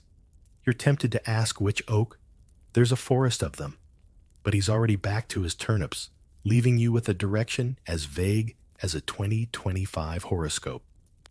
You're dodging a kid who's snickering like he's planning to send you to Narnia, and you're starting to see why asking locals is an art form, not a science. You're not giving up, though. You head to the tavern, a smoky den that smells like ale, and regret, where a merchant nursing a mug might have better intel. You thought your 2025 Reddit threads with their best route to downtown tips were hit or miss. Try parsing directions from a guy who's 3 pints deep, slurring about the hill with the crooked tree, in a dialect so thick it might as well be a foreign language. You're tempted to offer a coin, but he waves you off, pointing to a path that goes to Milltown. Or maybe London, same difference. You're nodding, but your heart's sinking, because there are a dozen Milltowns in England, and you're not about to reenact that 1267 merchant's 3-week odyssey. You're dodging a barmaid who's eavesdropping like she's planning to sell your route to bandits, and you're tempted to check your map again. But that parchment's lies, diamond peaks, whirlpools, to hell, are why you're here in the first place. You're piecing together his slurs like a medieval detective, hoping Crooked Tree isn't code for you're doomed. The village is buzzing with direction talk because every traveler's been burned by a local's bad tip. You overhear the blacksmith's wife cackling about a pilgrim who followed her shortcut into a swamp, and you're tempted to glare, but you keep it cool because you need these folks, and alienating them is a great way to get sent to Scotland. You're approaching a group of kids thinking they might be less likely to lie, but they're giggling like 2025. TikTok pranksters pointing in 3 different directions and chanting London's that way. Or maybe not. You're tempted to bribe them with a crust of rye bread, but you're rationing it for the road, and you're not about to waste it on medieval trolls. You're dodging their pebble tosses, your cart creaking under the wool's weight, and you're starting to get why historical records are littered with tales of merchants lost to conflicting directions, like that German in 1342 who ended up in Scotland instead of France because he misheard north. You're tempted to scream, but you're grinning because this chaos is your 1295 reality, and you're determined to crack the code of human GPS. You're not naive, though. You know asking locals is a gamble. One farmer's big oak could be another's random stump. And kids have been known to send travelers on wild goose chases just for fun, per medieval court records. You're picturing that 1267 wanderer circling hills until he gave up, and you're determined not to be him. You're tempted to trust the tavern merchant, but his ale-soaked directions sound like they'll lead to a ditch or a bandit's lair. And you're not about to lose your wool to a slurred maybe. You're piecing together fragments, Oak Hill Milltown, like a 2025 puzzle app. But every piece feels like it's from a different box. You're dodging the blacksmith, who's offering to guide you for a fee that smells like a scam, and you're tempted to pull out your map. But its two-headed goats and whirlpools are a grim reminder of why you're begging for help. You're tempted to pray for a miracle, but you settle for a swig of small ale because faith and grit are your true guides in this medieval mess. You're not alone, though. The village is a network of direction givers. Each farmer, merchant, and kid swapping tips or tricks, like it's a medieval Reddit thread. You trade a sip of ale for a farmer's hint about a bridge that's still up, because 1295's about teamwork, and a shared clue is a stronger journey. You're tempted to dream of the Lord's guides, maybe armed with real maps and no tree sheep nonsense, but you shake it off because your patchwork of local tips is what you've got, and it's worth more than a noble's parchment if it gets you to London. You're tempted to curse the kids' pranks. Medieval records say 40% of navigation errors came from bad directions. But you keep it cool because wasting energy's a sin, and you're not tempting fate. You're setting out cart creaking with a vague path in mind. Oak Hill, maybe London, and you're savoring every uncertain adventure-soaked second. Because this isn't just asking, it's a medieval epic. And you're the hero scarred, but stubborn. You're not reckless, though. You know, local directions are a minefield. One wrong turn, and you're in a bog. One bad tip, and you're dodging bandits instead of markets. You're also aware of the stakes. If you don't reach London, your wool's worthless, and your family's facing winter with empty pockets. The tavern warns of merchants lost to prankster kids and farmers who don't know their own county, and you're double-checking every tip like a 2025 fact-checker because you're not letting these locals betray you. You're tempted to bribe the soberest-looking farmer, but you settle for cross-referencing their advice because trust's a luxury you can't afford. This isn't just navigation. It's a quest, and you're a medieval road warrior, armed with a cart and a stubborn streak. Tomorrow, you'll face muddy paths and grumpy tollkeepers. But today, you're the king of questions, probing, plotting, and keeping your village's hopes alive through winter's worst. The guide who might be a bandit. You're still slogging through the muddy, smoky chaos of 1295 England. Thomas, a scrappy merchant hauling a cart of wool sacks, desperate to reach London's markets before winter turns your profits to dust. You've wrestled with a parchment map that's more bard's fever dream than guide squinting at its diamond peaks and apple-sniffing tribes. And you've braved a village of locals whose directions pointing to the Big Oak or giggling toward Scotland left you spinning like a 1267 merchant lost for 3 weeks. You thought your 2025 Uber driver, with their spotty GPS and questionable shortcuts through sketchy alleys, was a risky ride.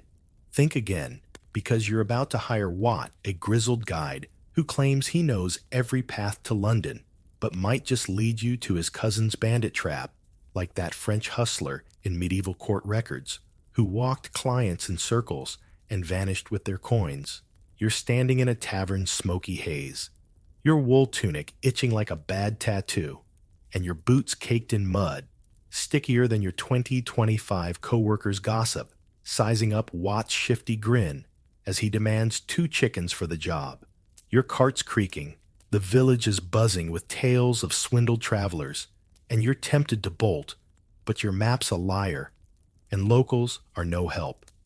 This isn't just hiring a guide, it's a medieval heist movie, and you're praying. You're not the mark. You're in the tavern, a dim den of ale fumes and questionable hygiene that makes your 2025 dive bar look like a 5-star lounge with a fire crackling, like it's laughing at your predicament, and a barmaid eyeing your coin pouch like it's dinner. You thought your 2025 rideshare apps with their driver ratings and real-time tracking were a leap of faith. In 1295, your Uber is what a leathery local who swears he passed a 1234 French Guild test, proving he knows every village bridge and safe camp between here and London. He's got a scar across his cheek that he claims came from a wolf, but looks suspiciously knife-shaped, and his pitch. I'll get you there in 4 days, maybe 5 sounds, like the medieval equivalent of trust me, bro. You're tempted to ask for references, but the tavern's full of horror stories about guides who charged a fortune to lead merchants into swamps or worse bandit ambushes, like that French con man who pocketed fees and disappeared per court records. You're dodging Watt's tales of dodging fairy lights that lure travelers to doom, and you're wondering if his shortcuts are legit or a setup for his mates to rob you blind. You're not reckless, though you know hiring a guide is a gamble. You've heard of guilds in big cities like Paris, where guides had to name every village and dodge angry lords to earn their badge. But this village's guild is probably just Watt and his drinking buddies. You're tempted to keep asking locals, but their big oak and crooked tree tips nearly sent you to Narnia, and you're not about to lose your wool to another prankster kid. You're sizing up Watt, who's knocking back ale like it's his job, and you're tempted to haggle, but 2 chickens is a steep price when your coins are for tolls and your map's already bled. You dry. You're picturing that 1256 Italian law, where guides paid for lost time with chickens, or goats, 17 chickens, and a very apologetic goat in one case, and you're wondering if Watt's got a flock on standby, if he screws this up. You're tempted to check his credentials. But in 1295, credentials are a good story and a confident nod, and Watt's got both. Even if his eyes dart like he's planning an exit, you're sealing the deal with a handshake. Your heart pounding like you're signing a 2025 car loan with bad credit. You're setting out, Watt leading the way, with a swagger that's either expertise or a con. Your cart creaking under wool sacks that better make you rich in London. You thought your 2025 road trips with their Spotify playlists and gas station snacks were adventures. Try following a guide whose shortcut looks like a bandit's dream, winding through a forest that's darker than your 2025 boss's mood on Monday. You're dodging Watt's chatter about safe camps that sound like places you'd lose your cart and your dignity, and you're keeping one hand on your coin pouch because medieval records are full of guides who doubled as thieves. You're tempted to pull out your map, but its diamond peaks and whirlpools to hell are why you hired Watt, and you're not about to trade one liar for another. You're picturing the tavern's tales, a merchant led in circles for 3 hours by a sleeping guide, another stuck in a swamp for days, and you're tempted to ditch Watt, but you're already deep in the woods, and turning back's not an option. You're grinning because this chaos is your 1295 reality, and you're determined to outsmart the con. The village is buzzing with guide talk because every traveler's got a story of a Watt who saved them or screwed them. You overhear a pilgrim griping about a guide who failed his guild test by forgetting a lord's new wife. Apparently dodging ex-fiancés was part of the job, per 1234 records, and you're tempted to laugh. But Watt's leading you past a suspiciously quiet ravine, and you're not taking chances. You're dodging a farmer who's offering to guide you for a fee that smells like a scam, and you're tempted to ask Watt about his scar. But you keep it cool, because spooking your guide is a great way to end up alone with bandits. You're soaking in the tavern's warnings, guides who paid with goats, others who led groups to the wrong city, and you're double-checking Watt's every step like a 2025 auditor because you're not letting him betray you. You're tempted to bribe him for honesty, but you settle for watching his hands because trust's a luxury you can't afford in this medieval mess. You're not alone, though. The village is a network of travelers, each merchant pilgrim or farmer swapping tales of guides who shone or swindled, like the guy who paid 17 chickens for a wrong turn but still laughed about it. You trade a sip of ale for a tip about a bridge. Watt's avoiding because 1295's about teamwork, and a shared clue is a stronger journey. You're tempted to dream of the Lord's escorts, maybe armed with real maps and no bandit cousins. But you shake it off because Watt's your reality, and he's worth more than a noble's guard if he gets you to London. You're tempted to curse the risks. Medieval records say 40% of navigation errors came from bad guides. But you keep it cool because wasting energy's a sin, and you're not tempting fate. You're trudging behind Watt cart, creaking heart racing, and you're savoring every uncertain adventure-soaked second because this isn't just travel. It's a medieval epic, and you're the hero scarred but stubborn. You're not blind, though. You know Watt's a gamble. One wrong path, and you're in a bandit's lair. One bad call, and your wool's gone. You're also aware of the stakes. If you don't reach London, your family's facing winter with empty pockets, and you're not letting that happen.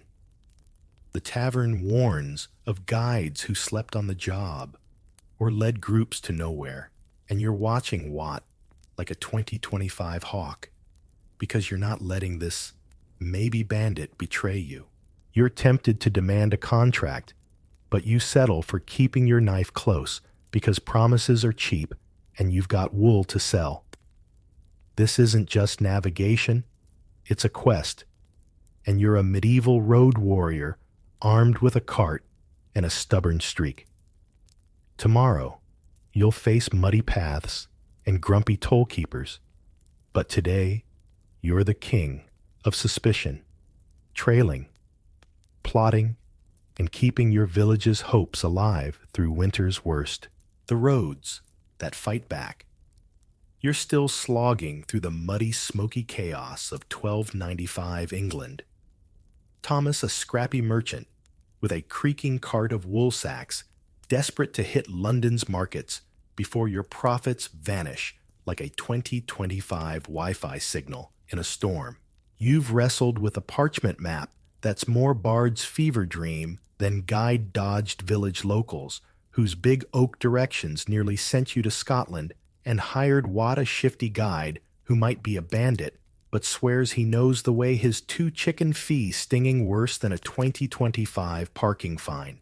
You thought your 2025 pothole-ridden highways, with their endless construction and traffic jams, were the peak of travel misery. Think again, because you're about to battle medieval roads, 70% crumbling, Roman relics, per historical studies, that turn to swamps. In rain hide bandits in every shadow and fight your cart like they've got a personal grudge. You're trudging behind Watt, your wool tunic itching like a bad tattoo, and your boots sinking into mud, stickier than your 2025 coworkers' gossip, as your cart lurches into a rut deep enough to swallow a horse. The forest hums with danger. The village tavern's tales of stuck carts and ambushes ring in your ears, and you're tempted to abandon ship, but London's calling. This isn't just travel. It's a war. And you're fighting mud bandits and medieval bureaucracy to survive. You're on a so-called road, a churned-up mess of dirt and despair that makes your 2025 gravel driveway look like a Formula One track.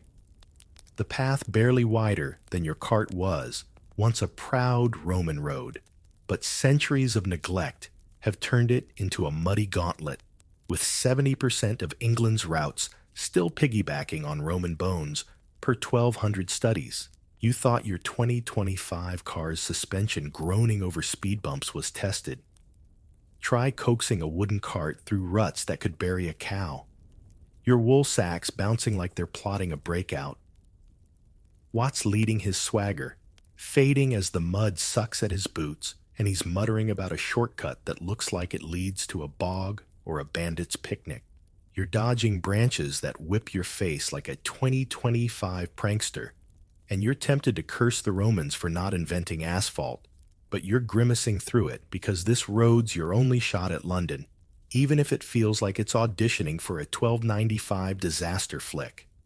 Your cart hits a rut, lurching to a stop with a groan that echoes your own despair. Its wheels stuck axle-deep in mud, thicker than your 2025 oatmeal gone wrong. You thought your 2025 roadside assistance with its tow trucks and 24/7 helplines was a lifesaver. In 1295, your close aide is a nearby farmer, legally bound to help, but charging by the inch of mud per local laws. 2 chickens for a shallow rut, 3 for a deep one, like a case in medieval court records where a merchant argued over rescue fees. You're waving at a farmer, his plow horse eyeing you like you're a tax collector, and you're tempted to offer a coin. But chickens are your currency, and you're already down 2 from Watt. The farmer's hauling ropes, grumbling about city folk, like you're a 2025 tourist, and you're helping push your tunic soaked and your hands raw. Because if this cart doesn't move, your wool's worthless, and winter's hunger will hit your family hard. You're dodging Watt's helpful advice to lighten the load by ditching wool. And you're tempted to shove him into the mud, but you need his pathfinding. Bandit or not. The road's not just mud. It's a bandit's playground, with shadows that feel like they're plotting your robbery. You thought your 2025 urban shortcuts, with their sketchy corners and late-night vibes, were risky. Try a forest path where every rustle could be a deer or a thief, and medieval records warn of ambushes that cost merchants their cargo and their pride. You're gripping a knife, your eyes darting like a 2025 driver, checking blind spots, and Watt's whistling a tune that's either confidence or a signal to his mates. You're tempted to demand he scout ahead, but you're stuck pushing the cart, and splitting up's a great way to lose everything.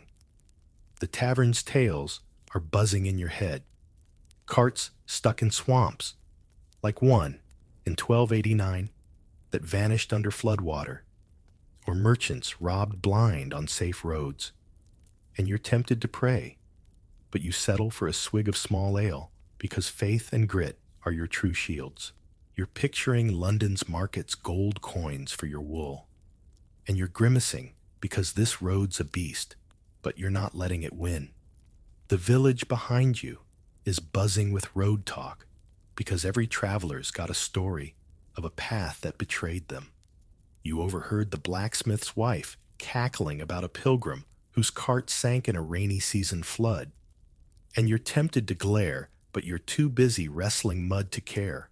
You're dodging a tollkeeper who's appeared from nowhere, demanding a penny for a bridge that's half collapsed. His smirk, screaming medieval scam artist. You're tempted to argue, but tolls are law, and you're not about to lose your cart to a petty lord's guard. The crowds swapping horror stories, roads, vanishing underwater paths, shifting with markets, like one in France that moved a mile over 50 years per records, and you're soaking it in because every tale's a weapon in your fight against this road's wrath. You're tempted to boast about surviving the rut, but you keep it low-key because flaunting your progress is a great way to jinx it or attract bandits. You're pushing your muscles screaming, and you're proud because this cart's your lifeline, even if the road's fighting back like a 2025 internet troll. You're not alone, though.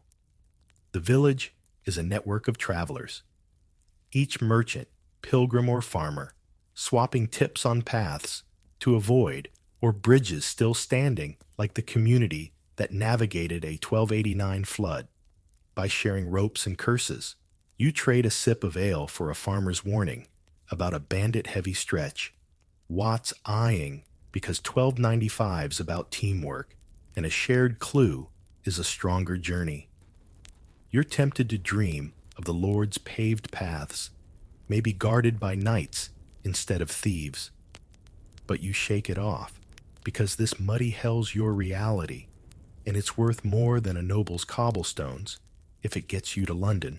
You're tempted to curse the road's tricks. Medieval records say 40% of navigation errors came from shifting paths. But you keep it cool because wasting energy's a sin, and you're not tempting fate. You're hauling cart, groaning heart pounding, and you're savoring every grueling adventure-soaked second. Because this isn't just travel, it's a medieval epic, and you're the hero, scarred but stubborn.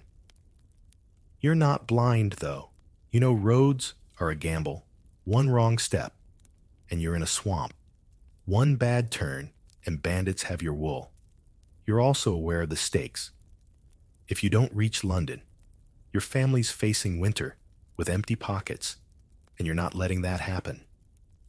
The tavern warns of paths that drown carts or hide thieves, and you're watching Watt's every move like a 2025 security camera, because you're not letting this road or your maybe bandit guide betray you. You're tempted to scout ahead, but you settle for tying your wool tighter because caution's your best weapon and you've got markets to conquer. This isn't just navigation, it's a quest, and you're a medieval road warrior armed with a cart and a stubborn streak. Tomorrow you'll face more mud and tolls, but today you're the king of grit, pushing, plotting, and keeping your village's hopes alive through winter's worst, the stars that steer or sabotage. You're still slogging through the muddy, smoky chaos of 1295 England. Thomas, a scrappy merchant hauling a cart of wool sacks, desperate to reach London's markets before your profits vanish like a 2025 Wi-Fi signal in a storm. You've wrestled with a parchment map that's more bard's fever dream than guide-dodged village locals, whose big oak directions nearly sent you to Scotland, hired Watt, a shifty guide who might be a bandit but swears he knows the way, and battled roads that turned your cart into a mud-trapped relic of Roman neglect. You thought your 2025 stargazing app, with its constellation overlays and soothing narration, was a celestial delight. Think again, because night's fallen and you're squinting at the North Star. Your medieval GPS praying. It'll keep you from sailing to polar bears like that German merchant who landed in Scotland instead of France in 1342. You're camped in a forest, clearing your wool tunic, itching like a bad tattoo, and your boots caked in mud, stickier than your 2025 coworkers' gossip chanting a rhyme. Follow the drinking gourd to find North Watts snoring the skies a patchwork of clouds, and you're tempted to shake him awake. But your map's a liar. Locals are pranksters, and roads are traps. This isn't just navigation. It's cosmic roulette, and you're betting on the stars to not sabotage your journey. You're in a moonlit clearing, a damp patch of forest that makes your 2025 camping trip look like a five-star glamping retreat, with a fire crackling like it's mocking your frozen fingers, and your cart parked under a tree that's probably plotting to drop branches on your wool.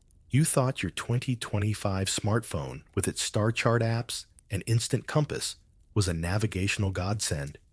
In 1295, your tech is the night sky, a sprawling canvas of twinkling dots that sailors use to cut shipwrecks by 60% per 1298 shipping records, but feels like a cruel puzzle when you're landlocked and lost. You're scanning for the Big Dipper, its ladle shape pointing to the North Star.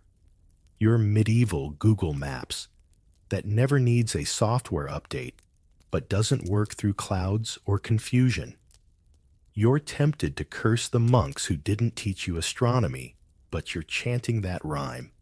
Follow the drinking gourd passed down by traders, hoping it'll steer you right. Watt's snoring like a 2025 lawnmower useless until dawn, and you're dodging his earlier claim that a church lantern was a star.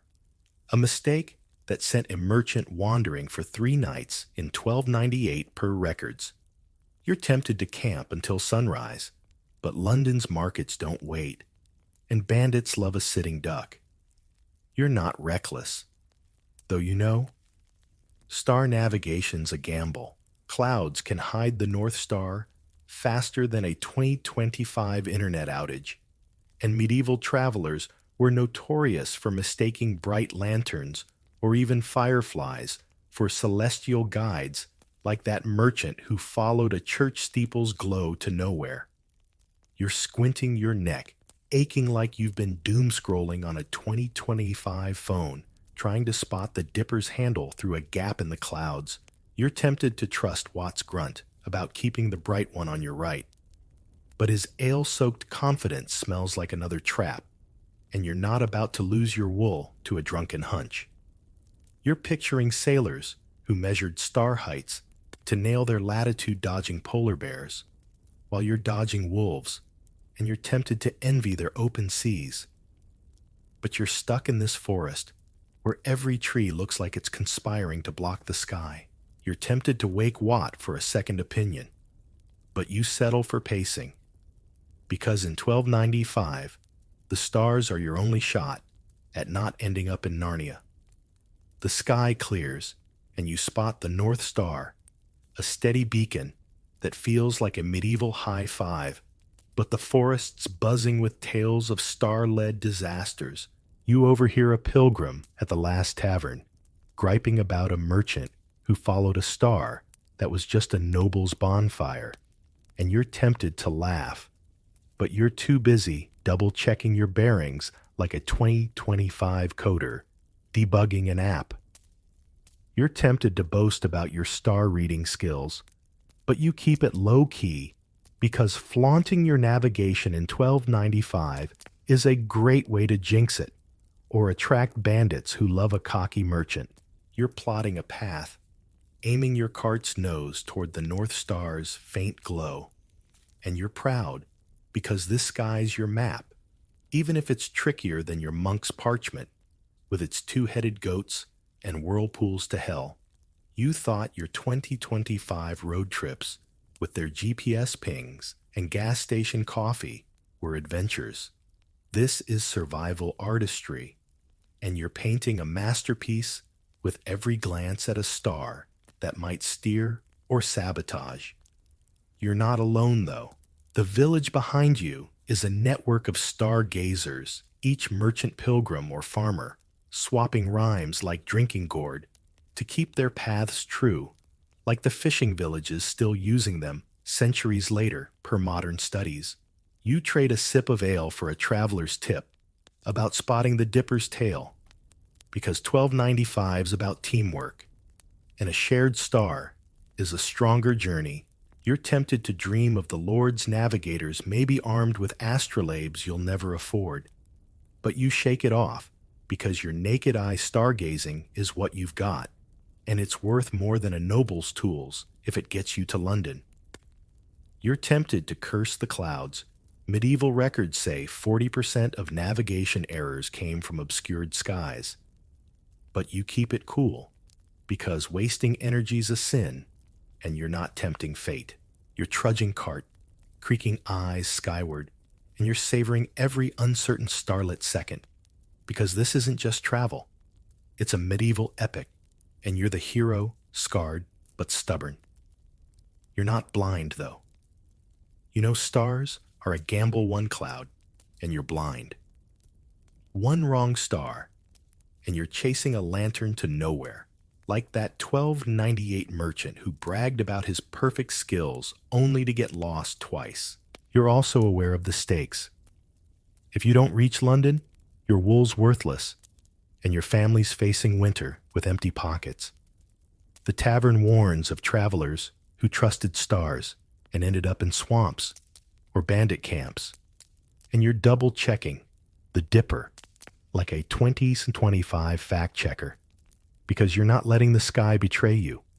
You're tempted to camp until dawn, but you settle for marking a tree to track your path, because caution's your best weapon, and you've got markets to conquer. This isn't just navigation. It's a quest, and you're a medieval star master, armed with a rhyme and a stubborn streak.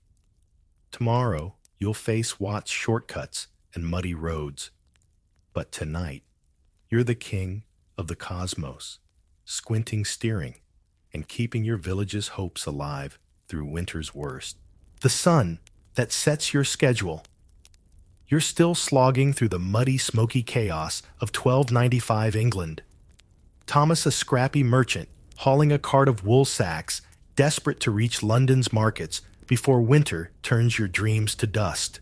You've wrestled with a parchment map that's more bard's fever dream than guide-dodged village locals, whose big oak directions nearly sent you to Scotland, hired what a shifty guide who might be a bandit, battled roads that trapped your cart in mud, and squinted at the North Star to avoid landing in a 1342-style Scotland fiasco.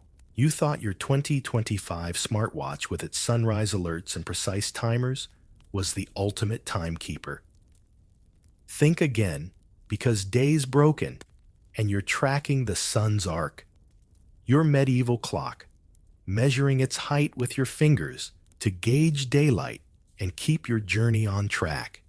You're trudging through a forest, your wool tunic itching like a bad tattoo, and your boots caked in mud, stickier than your 2025 coworkers' gossip, arguing with Watt over how many hours are left before dusk. Clouds are lurking. The village tavern's tales of sun-led mishaps echo in your ears, and you're tempted to trust your gut. But London's markets close at dusk. This isn't just navigation. It's a race against light, and you're betting on the sun to set your schedule without sabotage. You're on a forest path, a churned-up mess of dirt and roots that makes your 2025 bike trail look like a racetrack, with your cart creaking like it's begging for mercy, and Watt muttering about a shortcut that smells like another bandit trap. You thought your 2025 weather app, with its hourly forecasts and UV warnings, was a travel essential. In 1295, your app is the sun, a blazing beacon that rises in the east and sets in the west, reliable enough for monks to time prayers with 15-minute precision per 1256 records, but tricky when clouds or bad math throw you off. You're holding up your hand, fingers spread like a medieval protractor, measuring the sun's height above the horizon. Each finger with roughly 15 minutes of daylight, a trick you learned from a traveling monk. Watt's squinting too, his tiny hands insisting you've got 3 hours left, while your meaty paws say one sparking a debate that feels like a 2025 Reddit thread gone wrong. You're tempted to trust your measure, but a 1194 merchant once waited 3 hours for a cloudy sun to rise per records, and you're not about to stall your cart for a sky that's playing hide and seek. You're not reckless, though you know Sun navigation's a gamble. Clouds can blot out the sun faster than a 2025 internet outage. And medieval travelers were notorious for misjudging shadows, like that merchant in 1256, who sparked a 3-hour argument over hand sizes, delaying his group until dusk. You're pacing your neck, aching like you've been binge watching a 2025 Netflix series, trying to spot the sun through a gap in the clouds. You're tempted to trust Watt's grunt about keeping it on your left, but his ale-soaked math smells like another con, and you're not about to lose your wool to a hungover hunch. You're picturing monks whose monasteries were built to catch sunlight for prayers, with 85% aligned to the sun's path per architectural studies, and you're tempted to envy their stone-walled precision. But you're stuck in this forest, where every tree seems to block the light. You're tempted to ask Watt for a second opinion, but you settle for checking your shadow's length longer means later a trick that saved you from missing market hours before the sun peeks out a golden disk that feels like a medieval high five. But the forest's buzzing with tales of sun-led disasters. You overheard a pilgrim at the tavern griping about a merchant who was late because he followed a short man's shadow instead of a tall one's per court records. And you're tempted to laugh, but you're too busy double-checking your fingers like a 2025 coder debugging an app. You're tempted to boast about your sun reading skills, but you keep it low-key, because flaunting your navigation in 1295 is a great way to jinx it or attract bandits who love a cocky merchant. You're plotting a path, aiming your cart's nose toward a church spire that catches the sun just right, a landmark monks used to time lunch per 1287 disputes over a watchtower that threw off meal schedules. You're proud because this sun's your clock, even if it's trickier than your monk's map with its two-headed goats and whirlpools to hell. You thought your 2025 commutes with their traffic apps and coffee stops were timed to the minute.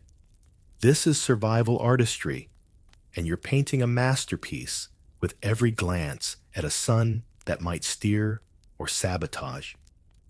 You're not alone, though. The village behind you is a network of sun watchers, each merchant pilgrim or farmer swapping tips on shadow lengths and spire alignments, like the community that navigated a 1289 flood by timing their moves with daylight.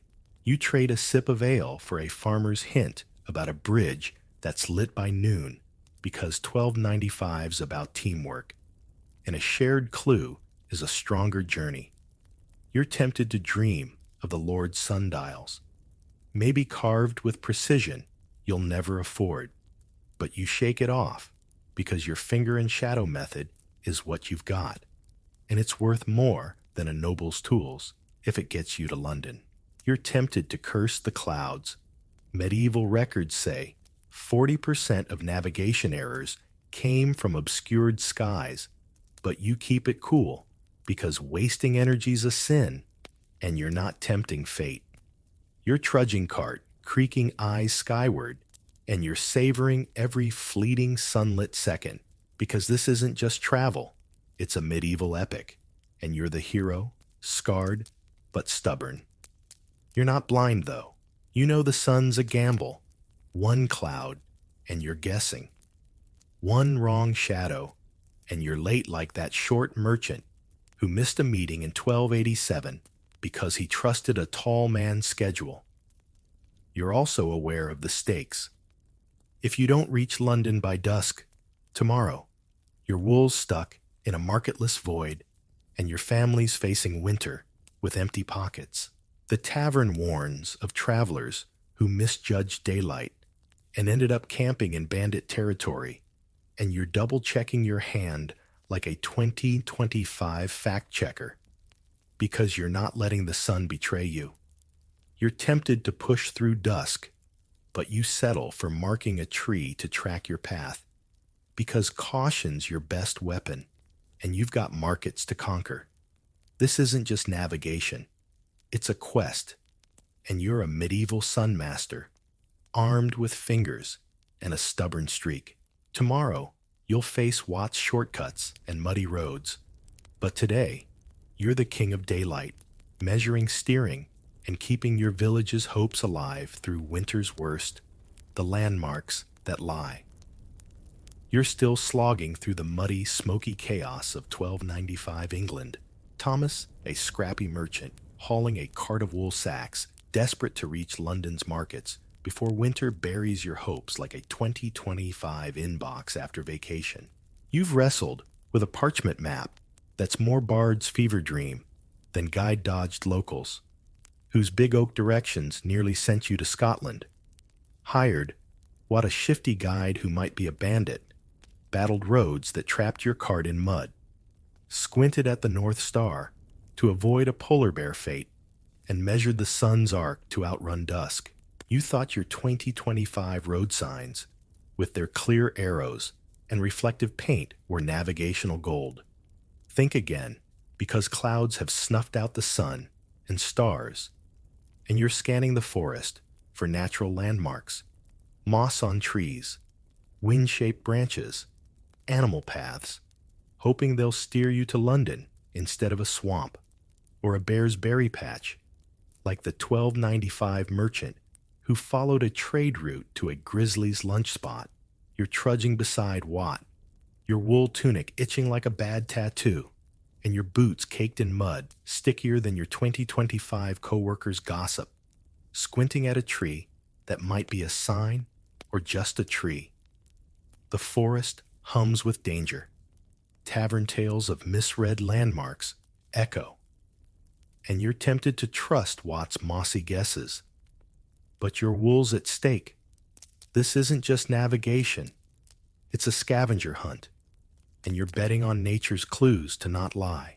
You're on a forest path, a tangle of roots and mud that makes your 2025 hiking trail look like a red carpet, with your cart creaking like it's begging for retirement, and Watt muttering about a hill like a sleeping dog that's nowhere in sight. You thought your 2025 GPS pins with their precise coordinates and user reviews were a traveler's lifeline. In 1295, your pins are moss on tree trunks, supposedly growing on the north side, or animal trails that might lead to water, or a wolf's den per medieval travel journals. You're kneeling by a tree, your hands raw from gripping the cart, checking for moss. That Watt swears means north, but it's on every side like a 2025 prankster painted it there. You're tempted to curse the forest's tricks. 40% of navigation errors came from misread landmarks, per 1245 records, but you're squinting at a branch bent by wind, hoping it points east like a sailor's lore. Watt's pointing at a deer path, claiming it's a merchant's shortcut, but you're picturing that 1295 merchant who followed a similar trail to a bear's buffet, and you're tempted to ditch him, but clouds hide the stars, and you're out of options. You're not reckless, though. You know natural landmarks are a gamble. Moss is as reliable as a 2025 weather forecast, and medieval travelers were notorious for misreading rivers like the 1289 merchant who zigzagged between three look-alike streams thinking they were one per records. You're pacing your back, aching like you've been hunched over a 2025 laptop, trying to spot a church spire, medieval gold for navigation. Steady and unique. Unlike trees that all look like the big oak, you're tempted to trust Watt's claim that a hill shaped like Aunt Margaret when she's angry is nearby. But his landmarks sound like tavern jokes, and you're not about to lose your wool to a punchline. You're picturing villages that used spires like 2025 GPS towers guiding travelers with their distinct silhouettes, but this forest's got no spires. Just trees that seem to shift when you blink. You're tempted to follow an animal trail, but you settle for checking a stream's flow. Rivers often lead to towns unless they've moved overnight, like that 1289 flood that turned a road into a swamp. The forest's buzzing with tales of landmark-led disasters. You overheard a pilgrim at the tavern griping about a merchant who followed the crooked tree into a bog, and you're tempted to laugh, but you're too busy double-checking a rock formation that might be a marker, or just nature's cruel joke like a 2025 mirage. You're tempted to boast about your landmark reading skills, but you keep it low-key because flaunting your navigation in 1295 is a great way to jinx it or attract bandits who love a cocky merchant. You're plotting a path aiming your cart toward a ridge that might be the sleeping dog if you squint hard enough. And you're proud because this landscape's your map, even if it's trickier than your monk's parchment, with its two-headed goats and whirlpools to hell. You thought your 2025 hikes with their trail markers and All Trails app were adventures. This is survival, artistry, and you're painting a masterpiece with every glance at a mossy lie or a bent branch. You're not alone, though. The village behind you is a network of landmark readers, each merchant pilgrim or farmer swapping tips on spires, rivers, or that hill that looks like a dog, like the community that navigated a 1289 flood by sharing clues about stable paths. You trade a sip of ale for a farmer's hint about a stream that runs to a mill because 1295's about teamwork, and a shared clue is a stronger journey. You're tempted to dream of the Lord Surveyors, maybe armed with real compasses you'll never afford, but you shake it off because your moss and trail method is what you've got, and it's worth more than a noble's tools if it gets you to London. You're tempted to curse the forest's tricks. Medieval records say 40% of errors came from vague landmarks, but you keep it cool because wasting energy's a sin, and you're not tempting fate.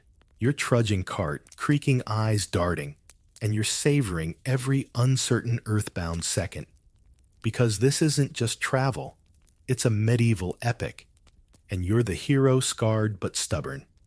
You're not blind, though. You know, landmarks are a gamble. One wrong tree, and you're in a swamp. One bad trail, and you're lunch for a bear like that. 1295 merchant who regretted his shortcut. You're also aware of the stakes. If you don't reach London, your wool's worthless, and your family's facing winter with empty pockets. The tavern warns of travelers who trusted rivers that moved or hills that weren't there, and you're double-checking every moss patch like a 2025 fact-checker because you're not letting nature betray you. You're tempted to push through the forest, but you settle for marking a tree to track your path because caution's your best weapon, and you've got markets to conquer. This isn't just navigation.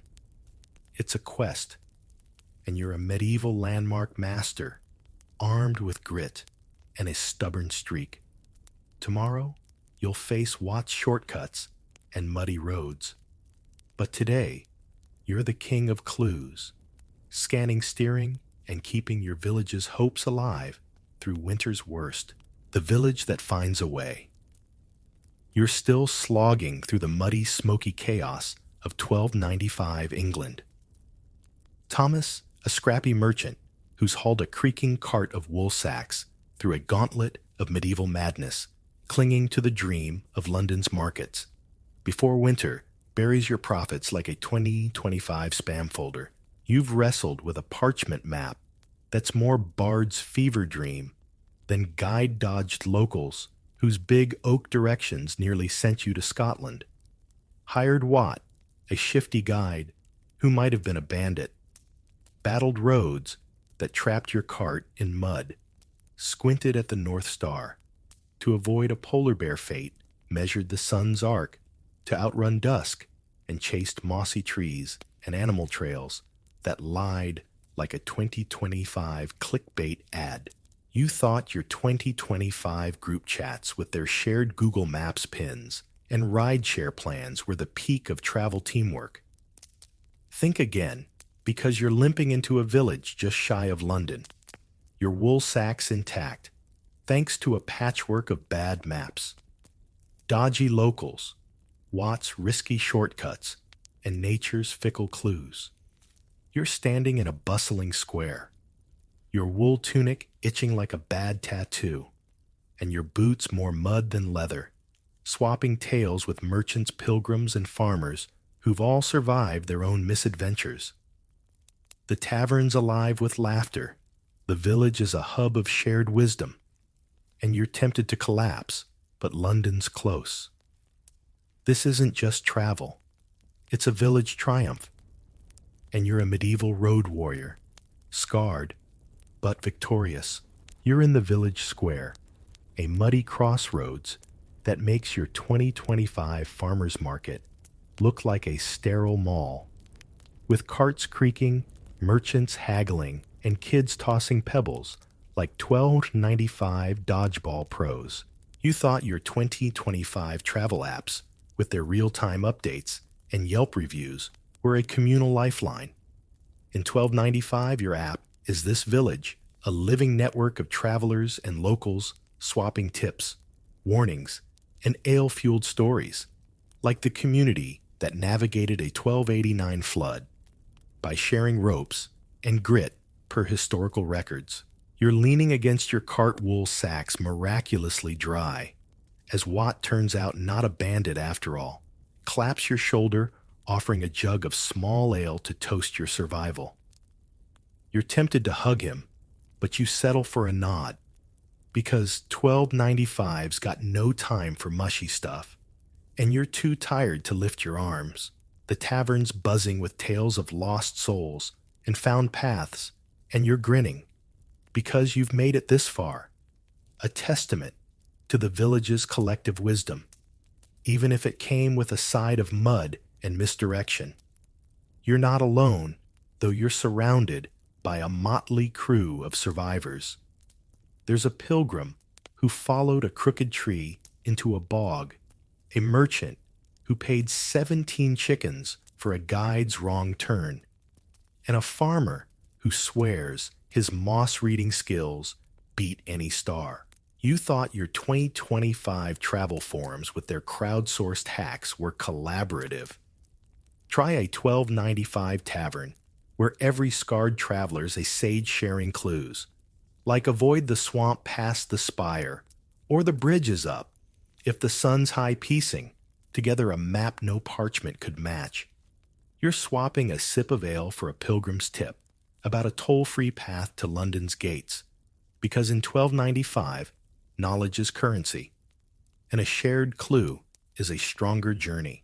You're tempted to boast about surviving Watt's shortcuts and the North Star's cloudy tricks, but you keep it low-key because flaunting your saga is a great way to jinx the final leg or attract a pickpocket. You're listening, soaking in warnings about bandit-heavy alleys near the city, and you're proud because this village's chatter is your lifeline, even if it smells like ale and regret. The square's a chaotic symphony of survival, with merchants bartering wool for bread, farmers offering to fix your cart's wobbly wheel for a coin, and kids chanting rhymes about the Big Dipper that saved you 2 nights ago. You thought your 2025 ride shares with their pooled Ubers and group chats were teamwork. Try a village where every face, Watt's scarred grin, the blacksmith's wife with her lucky rock compass, even the prankster kid who's now pointing to a real path, has kept you rolling like the 1267 merchant who found his brother's house through sheer communal grit per records. You're tempted to dream of the Lord's caravans maybe escorted by knights with real maps, but you shake it off because this village's patchwork wisdom moss lies spire truths, and ale-soaked shortcuts is worth more than a noble's escort. If it gets you to London, you're tempted to curse the journey's scars. Medieval records say 40% of navigation errors came from bad clues. But you keep it cool, because wasting energy's a sin, and you're not tempting fate. You're sipping ale your cart, ready for the final push, and you're savoring every hard-won community-fueled second. Because this isn't just travel. It's a medieval epic, and you're the hero, battered but unbowed. You're not naive, though. You know the last leg's a gamble. One wrong turn, and you're in a London slum. One bad deal, and your wool's stolen before market day. You're also aware of the stakes. If you don't sell your wool, your family's facing winter with empty pockets, and you're not letting that happen. The tavern warns of bandits near the city gates and toll keepers who'll fleece you blind, and you're double-checking your route like a 2025 fact-checker because you're not letting this village's hard-earned wisdom go to waste. You're tempted to hire Watt for the final stretch, but you settle for his last tip. Keep the spire on your right, because you've got a village's worth of clues, and you're trusting the collective over one man's grin. You're not blind to the risks tavern tales of merchants robbed or lost in London's maze. Keep you sharp, but you're ready, because this village has armed you with stories, shortcuts, and a stubborn streak. You're tempted to sleep, but you're prepping your cart, because markets open at dawn, and you've got gold to chase. The village is your anchor, a living map of scars and savvy that's carried you through forests, bogs, and bandit traps. You're trading a final sip of ale with a merchant who's headed to York, swapping a warning about a shaky bridge for his tale of a star-led shortcut. Because 1295's about passing the torch, like the fishing villages that kept star rhymes alive for centuries per modern studies. You're dodging your nosy neighbor who's begging for a peek at your wool. Because in 1295, a full cart's a status symbol, and you're not running a market stall yet. The square's alive with hope. Pilgrims praying, merchants plotting, kids singing. And you're proud because you're part of this network, a thread in a tapestry of travelers who find a way no matter the odds. You thought your 2025 travel blogs with their tips and hashtags were inspiring. This village's grit-swapping tales over ale is the medieval internet, and you're logged in ready for the final haul. You're not reckless, though. You know London's gates are a gauntlet. Bandits, tolls, and crowds could snatch your wool or your nerve. You're also aware of the stakes. If you don't make market, your journey's for nothing, and your family's winter is lean. The tavern warns of merchants who fell short at the last mile, and you're double-checking your cart like a 2025 mechanic, because you're not letting this village's wisdom betray you. You're tempted to rush, but you settle for a steady pace, because haste is a thief's best friend, and you've got a legacy to uphold. This isn't just navigation, it's a quest, and you're a medieval road warrior armed with a village's grit and a stubborn streak. Tomorrow you'll face London's chaos and market hagglers. But today, you're the king of survival, trading, plotting, and keeping your village's hopes alive through winter's worst. How medieval peasants kept hygiene without soap. The river. That's your spa. Welcome to 1295. Marjorie, a weathered peasant in a muddy English village, where your bathroom's a riverbank, your soap's a fantasy, and staying clean's a battle against filth that'd make a pig blush. You thought your cramped shower stall nowadays, with its dribbling water-pressure dollar store body wash, and that one mildew spot you can't scrub out, was a hygiene hassle. Think again, because you're trudging to the village's spa, a murky stretch of river that's half water, half cow dung, with a fishy whiff that could knock out a horse per archaeological records of riverside washing platforms. You're wading into the chilly current, your wool tunic itching like a flea market reject, clutching a ragged cloth as the water tugs at your knees, while Watt the gong farmer cackles from the shore, his stench a grim reminder of what happens if you skip a dip. The village is buzzing with bath day gossip, women swapping tales of wayward husbands, men splashing after a day in the fields per 13th century accounts. And you're tempted to turn back, but Sunday's church service looms, and you're not about to face the priest smelling like last week's pottage or risk the steward's sneer. This isn't just bathing. It's a medieval plunge, and you're dodging muck, gossip, and Watts leers. With a smirk, a shiver, and a prayer, you're at the river's edge, a muddy bank lined with crude wooden platforms and benches that make a modern community pool look like a luxury resort. The water, a brownish soup, swirling with leaves, animal waste, and whatever the tanners dumped upstream per village hygiene records. Nowadays, you'd have a hot shower with adjustable jets and a playlist to make washing a breeze. But in 1295, your shower is this river, where the only jets are the current's pull, and the occasional frog bumping your shin. You're stripping to your linen shift, your hands raw from plowing, as the village women gather their chatter, louder than the mill's creak, sharing who's courting who or which lord's raising taxes per social accounts of communal bathing. You're tempted to dunk and dash, but bathing's a ritual, especially before church, when the priest's sermon on cleanliness stings worse than the water's chill, per ecclesiastical notes. You're dodging Watt's offer to guard your tunic for a sip of your ale, his grin as trustworthy as a fox in a henhouse, and you're praying the river's flow cleaner than standing water. Per medieval wisdom won't leave you sicker than when you started. You're not naive, though. You know river bathing's a gamble. One wrong step, and you're slipping into a dung patch. One bad dunk, and you're swallowing something that'll have you praying for death, like the village kid who gulped river water and didn't see harvest per health records.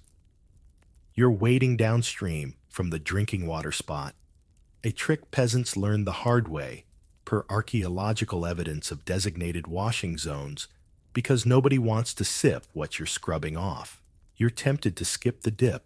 The water's cold enough to freeze a saint's piety, and the crowd's eyeing your every splash, like it's village theater, but you're rubbing your arms with a cloth because a clean face means respect, and you're not letting Watts taunts or the steward's taxes strip your dignity.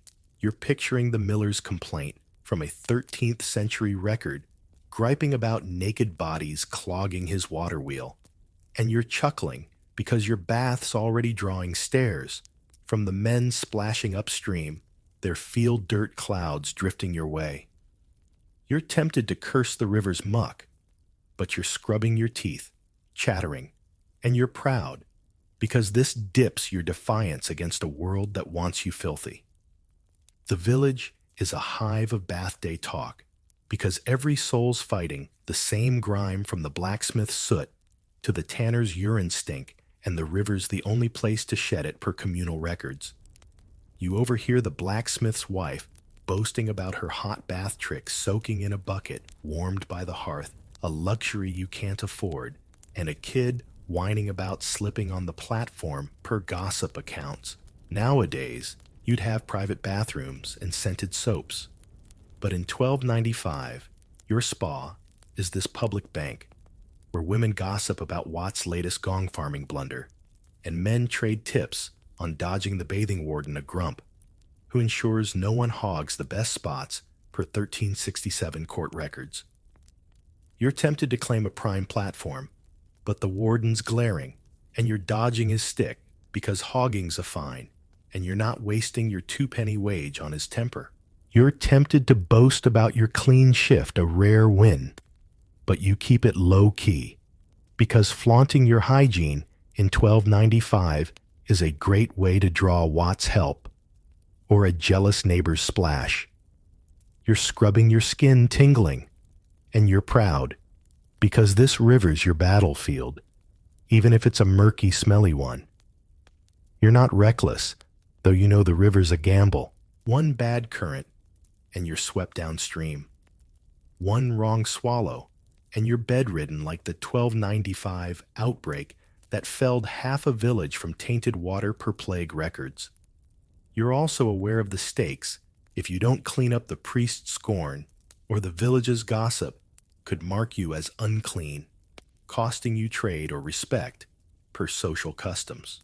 The tavern warns of bathers who caught chills or worse, and you're double-checking your footing like a medieval tightrope walker because you're not letting this river betray you. You're tempted to linger, soaking in the chatter, but you settle for a quick scrub because dawdling risks a cold, and you've got fields to plow and kids to feed. You're not blind to the risks. Slippery banks, Watts' leers, and a warden who'd fine you for breathing. But you're ready because this riverbank's your arena, and you're forging cleanliness from muck and courage. You're not alone, though. The village is a network of splashers, mothers, farmers, even Watt, all battling the same grime-sharing rags or warnings about slick rocks, like the 1289 hamlet that built a communal platform to ease bathing per records. You trade a nod with a neighbor for her tip about bathing after rain when the river runs clearer, because 1295's about teamwork and a shared hack's a cleaner village. You're tempted to dream of the Lord's bathhouse, maybe with warm water and no cow dung, but you shake it off because this river's your reality, and it's worth more than a noble's tub if it keeps you presentable. You're tempted to curse the chill medieval records, say 40% of winter bathers caught fevers, but you keep it cool because wasting energy's a sin, and you're not tempting fate. You're wading out, rag-dripping spirit, unbroken, and you're savoring every chilly muck-soaked second, because this isn't just bathing. It's a medieval epic. And you're the peasant, scarred but stubborn, turning a river into a spa that guards your pride. The ashes that scour your skin. You're still slogging through the muddy, smoky chaos of 1295 England. Marjorie, a weathered peasant who's just braved the village's spa, a murky river swirling with cow dung and fishy whiffs to scrub off the grime of fieldwork and pottage fumes, outsmarting what the gong farmer's leers and the bathing warden's stick to emerge clean for Sunday's church. You've waded through chilly currents, dodged the steward's taxes, and kept your linen shift spotless, clinging to the faint hope of a moment's dignity in a world that wants you filthy. You thought your fancy exfoliating scrub nowadays with its microbeads lavender scent and sleek bottle was a skin-saving miracle. Think again, because you're now crouched by your hut's fire pit, mixing wood ash, your village's secret weapon packed with potassium carbonate per medieval cleaning manuals to scour the stubborn dirt no river could lift. You're stirring a gritty paste, your wool tunic itching like a flea market reject, dodging Watt's expert advice to add his finest urine for an ammonia kick per 13th century recipes. The village buzzes with ash-trading gossip, the steward sniffing for unpaid dues, and you're tempted to dunk your head in the pot. But a clean body means respect, and you're not letting Watt's stench or the river's muck win. This isn't just cleaning, it's medieval alchemy, and you're turning trash into triumph with a scouring grit that burns like ambition. You're in your one-room hut, a drafty wattle and daub shack, where the fire pit's embers crackle, and the air's thick with smoke and the faint reek of yesterday's pottage. Your kids huddled nearby, eyeing the ash pile you've swept from the hearth. Nowadays, you'd grab a bar of soap or a foaming gel to wash away sweat and field dirt. But in 1295, your soap is this ash scraped from oak logs, because it's finer and less staining than birch per village lore. and you're mixing it with water to make a paste that breaks down grease like a medieval curse per chemical analyses of ash residues. You're tempted to use plain water, but the river left a gritty film on your arms, and ash is your only shot at not smelling like Watt's gong cart, which clears a path through the village square per hygiene accounts. You're rubbing the paste on your hands raw from plowing, wincing as it stings your knuckles, and you're dodging Watt's pitch to add urine. It's nature's cleaner, he swears, citing ammonia's bite per cleaning manuals, because you'd rather smell like smoke than his finest brew. You're praying the mix doesn't burn too much, because a rash now means a week of itching, and you're not risking that before church. The Ash Game's no simple chore. It's a village obsession, with every hut hoarding its best for cleaning or trade, like the Agnes Ash Gatherer, who built a tidy living swapping oak ash per 1386 court records. Nowadays, you'd have skincare aisles with curated scrubs, but here your aisle is the hearth, and your brand is whatever wood you burned last, with oak as the gold standard for its white powdery yield per pottery residue studies. You're tempted to use birch ash, Watt's pushing a sack he borrowed from the miller, but oak's your pride, and you're dodging his offer like you dodge his gong cart's fumes. You're picturing the 1342 court case where a neighbor was fined for stealing ash, a medieval crime that sparked a tavern brawl per records, and you're chuckling because your own pile's under guard from Watt's sticky fingers. You're tempted to barter for a pinch of rosemary to mix in herbs, add scent, and kill germs per archaeological finds, but your barley's for bread, and you're not trading food for frills. You're rubbing your skin, tingling, like you've danced too close to the fire, and you're proud, because this ash is your shield against the village's stench, even if it scours your patience along with your skin. The village is a hive of ash talk, because every soul's battling the same grime, from the blacksmith's soot to the tanner's urine reek, and a good ash mix is a status symbol per communal records. You overhear the blacksmith's wife bragging about her secret ash herb blend, claiming it outshines the priest's, and a kid whining about burning his hands with a bad batch per gossip accounts. Nowadays, you'd have dermatologist-approved cleansers, but in 1295, your spa is this hearth, where women trade ash recipes like modern chefs, swap spice blends, and men argue over which wood's best per social customs. You're tempted to join the chatter, but Watt's hovering offering a premium mix that smells suspiciously like his cart, and you're dodging his deal because his last gift left your hands red for a week. You're tempted to boast about your oak ash, a rare haul from a fallen branch, but you keep it low-key because flaunting your stash in 1295 is a great way to draw Watt's borrowing or a neighbor's envy. You're mixing your fingers gritty, and you're proud because this pastes your rebellion against a world that wants you reeking like a barnyard. You're not reckless, though you know ash is a gamble. One bad mix, and you're nursing burns. One wrong herb, and you're itching worse than Watt's lice, like the 1295 villager who used pine ash and couldn't work for days per health records. You're also aware of the stakes if you don't clean up the priest's sermon on unclean souls hits harder, and village trade shuns the smelly per social accounts.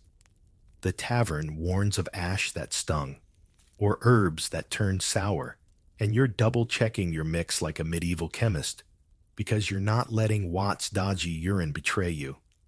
You're tempted to rush, but you settle for a careful stir, because haste is a scrub's worst enemy, and you've got kids to feed and fields to plow.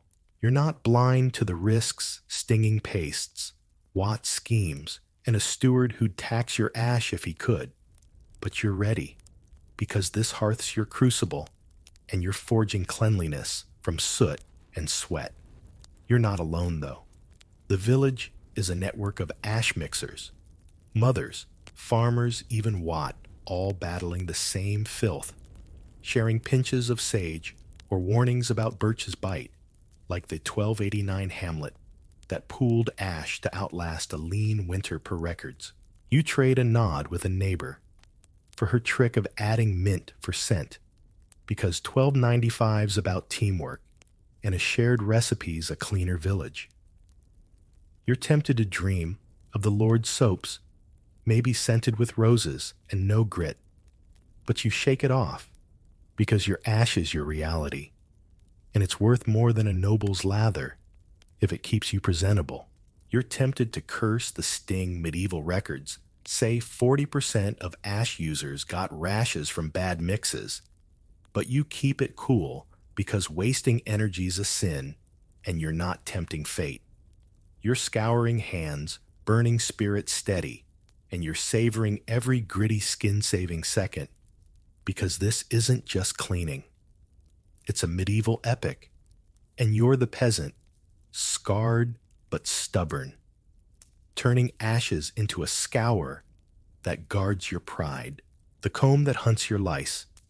You're still slogging through the muddy, smoky chaos of 1295 England.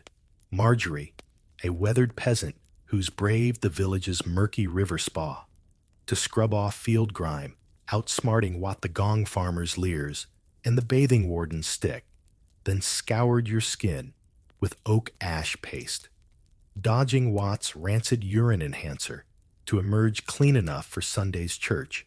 You've kept your linen shift spotless, your dignity intact, and your hope flickering, despite the steward's taxes and the village's stench. You thought your high-end shampoo nowadays, with its sulfate-free foam and glossy bottle, was a hair care essential. Think again, because you're now perched on a wobbly stool in your smoky hut, wielding a bone comb. Your delousing dagger per archaeological finds to tame a lice-infested tangle no river rinse could conquer. You're steeping rosemary and bay leaves in vinegar for a lice-repelling rinse per 13th century recipes. Your wool tunic itching like a flea market. Reject dodging Watt's premium urine rinse to lighten your locks. The village women gather braiding and delousing like a grim salon per social accounts, and you're tempted to chop it all off. But a clean scalp's your pride, and you're not letting Watt's stench or the village's gossip win. This isn't just grooming, it's a lice hunting quest, and you're battling bugs with a comb, a curse, and a grimace. You're in your one-room hut, a drafty wattle and daub shack where the fire pit's embers glow, and the air's thick with smoke, and the faint whiff of yesterday's pottage. Your kids hovering as you unravel your hair. A knotted mess that's home to more lice than the village has rumors. Nowadays, you'd lather up with a floral shampoo and a massaging scalp brush. But in 1295, your shampoo is a vinegar brew, steeped with rosemary and bay leaves. Their insecticidal oils, a medieval weapon against the crawlers that make your scalp a battlefield per recipe books. You're pouring it on your eyes, stinging like you've walked through Watt's gong cart fumes. And you're tempted to skip the rinse, but lice are a village scarlet letter, and you're not facing the priest's raised eyebrow at church per social customs. You're yanking your comb's fine teeth crafted for snagging eggs per 9th century finds through knots. Each tug, a jolt of pain that'd make a modern spa-goer faint. And you're dodging Watt's offer of a brightening urine rinse, claiming it'll make your hair glow like a noble's per-grooming lore. You're praying the vinegar works, because a louse sighting now means gossip that'll outlast your barley crop. The comb's no toy.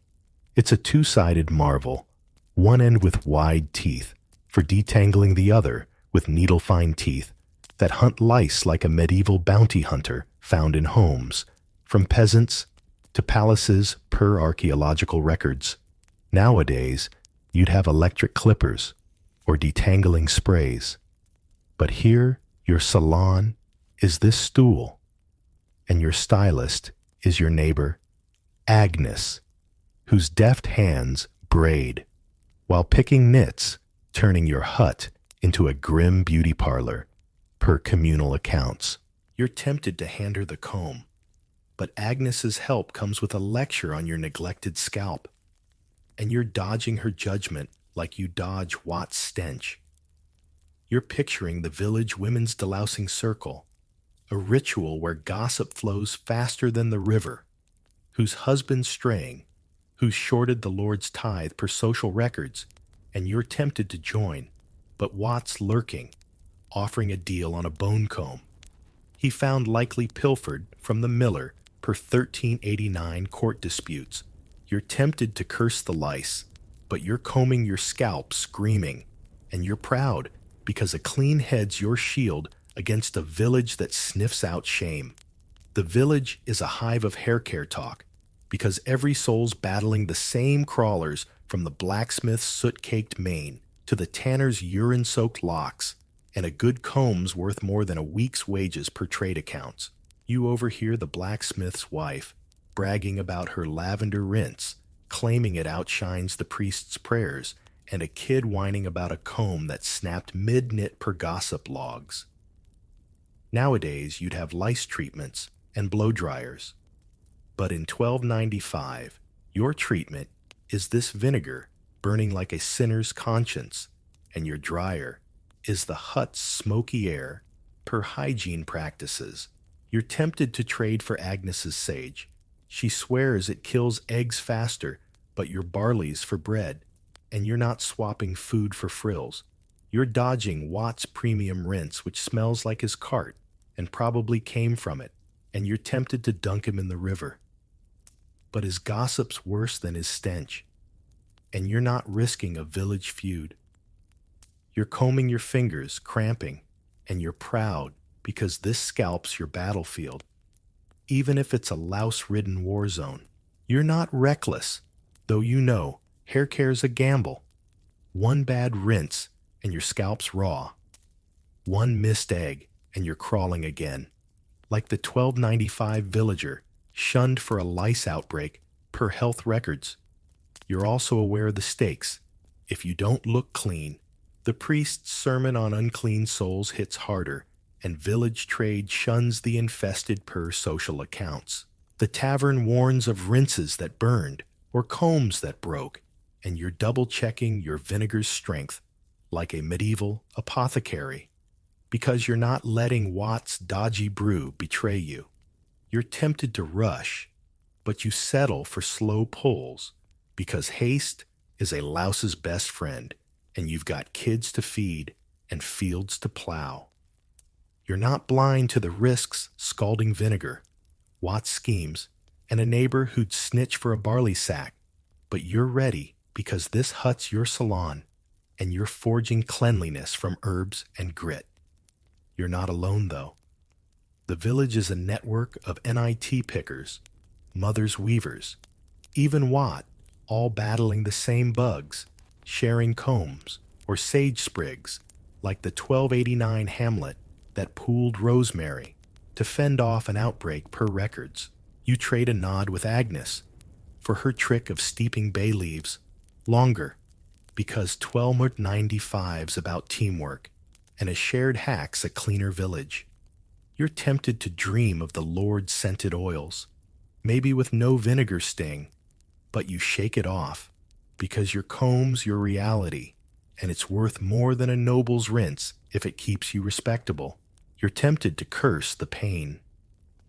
Medieval records say 40% of villagers battled lice yearly, but you keep it cool because wasting energy's a sin, and you're not tempting fate. You're combing scalp, burning spirit steady, and you're savoring every nit-snagging, pride-saving second, because this isn't just grooming. It's a medieval epic, and you're the peasant scarred but stubborn hunting lice with a comb that guards your honor, the twig that saves your smile. You're still slogging through the muddy, smoky chaos of 1295 England, Marjorie, a weathered peasant, who's braved the village's murky river spa to scrub off field grime, scoured your skin with oak ash paste, to banish barnyard stink, and battled lice with a bone comb and rosemary vinegar rinse, outsmarting Watt's urine-soaked schemes and the village's gossip to keep your dignity intact for Sunday's church. You've kept your linen shift spotless, your scalp knit free, and your hope flickering despite the steward's taxes and the village's reek. You thought your electric toothbrush nowadays, with its minty paste whitening mode and vibrating hum, was a dental must-have. Think again, because you're now chewing a cherry twig to fray it into a makeshift brush, scrubbing your teeth with a gritty powder of crushed eggshells and chalk, maybe spiked with mouse bones per 1385 court records, to fend off decay in a village where a toothache is a scream fest, and no dentists in sight. Per 1321 monastic logs, you're perched in your smoky hut, your wool tunic itching like a flea market reject, dodging Watt's spiced tooth powder that smells like a swamp per medical texts. The village buzzes with tales of yanked teeth and foul breath, and you're tempted to skip it, but a clean smile's your charm, and you're not letting Watt's stench or the priest's glare win. This isn't just brushing, it's a medieval dental duel, and you're fighting rot with a twig, a grimace, and a prayer. You're in your one-room hut, a drafty wattle and daub shack, where the fire pit's embers sputter, and the air's thick with smoke, and the faint tang of pottage, your kids hovering as you chew the twig's end, softening it into a frayed brush that scrapes your teeth per monastic hygiene records. Nowadays, you'd zip through a 2-minute brush with fluoride paste and a dentist's number on speed dial. But in 1295, your toothbrush is this cherry branch plucked from a tree, the village nearly stripped bare, per 1321 accounts. Its natural compounds, fighting bacteria per modern studies. You're mixing a powder eggshells for calcium chalk for grit per medieval recipes. Your fingers dusty as you dodge. Watt's offer of a premium blend, ground with mouse bones and frog legs, he swears, claiming its noble grade, though it reeks like his gong cart per apothecary logs. You're tempted to use plain water, but decay's a village curse, turning smiles to gaps that draw stares at church per social customs. And you're not risking the priest's sermon on unclean souls or the baker's refusal to trade with a rotten-mouthed woman. You're scraping your gums, stinging like you've bitten a sour apple, and you're praying the powder doesn't crack a tooth. Because a barber's pliers are your only fix, and his surgery echoes screams across the square. The twig's no toy. It's a dental lifeline, aromatic and tough, unlike the noble's clove and mint powders that cost more than your yearly wage per 1374 household accounts. Nowadays, you'd have whitening strips and mouthwash. But here, your whitening is this chalky grit, and your rinse is a swig of vinegar spiked with mint, a breath freshener that burns like a sinner's conscience per dental practices. You're tempted to skip the scrub. Every scrape feels like a duel with your own mouth. But a toothache's a death knell, with no painkillers, and barbers who yank teeth like they're pulling weeds per village records. You're picturing the village's last dental visit, where a man's wails drew a crowd bigger than a hanging per gossip accounts, and you're dodging Watt's helpful powder, likely cut with swamp muck, because his last cure left a kid spitting for days per tavern tales. You're tempted to barter for Agnes's sage. She swears it kills rot faster, but your barley's for bread, and you're not trading food for frills. You're rubbing your jaw, aching, and you're proud, because a clean smile's your shield against a village that sniffs out shame, even if it's a gritty, painful fight. The village is a hive of dental talk, because every soul's dodging the same rot, from the blacksmith's ale-stained teeth to the tanner's decay from urine fumes, and a good powder's worth more than a week's wages per trade logs. You overhear the blacksmith's wife bragging about her secret mint rinse, claiming it outshines the priest's prayers, and a kid whining about a twig that splintered per gossip accounts. Nowadays, you'd have dental clinics and floss. But in 1295, your clinic is this stool, and your dentist is Agnes, who's inspecting your teeth like a livestock trader muttering about neglect per communal hygiene notes. You're tempted to snap at her, but her sage rinse tip saved your breath last month, and you're dodging her judgment like you dodge Watt's stench. You're tempted to boast about your cherry twig, a rare find from a storm-felled branch. But you keep it low-key, because flaunting your dental kit in 1295 is a great way to draw Watt's borrowing or Agnes's envy. You're scrubbing your gums, throbbing, and you're proud, because these teeth are your charm, even if they're fighting a war against decay. You're not reckless, though you know dental care's a gamble. One bad twig, and you're spitting splinters.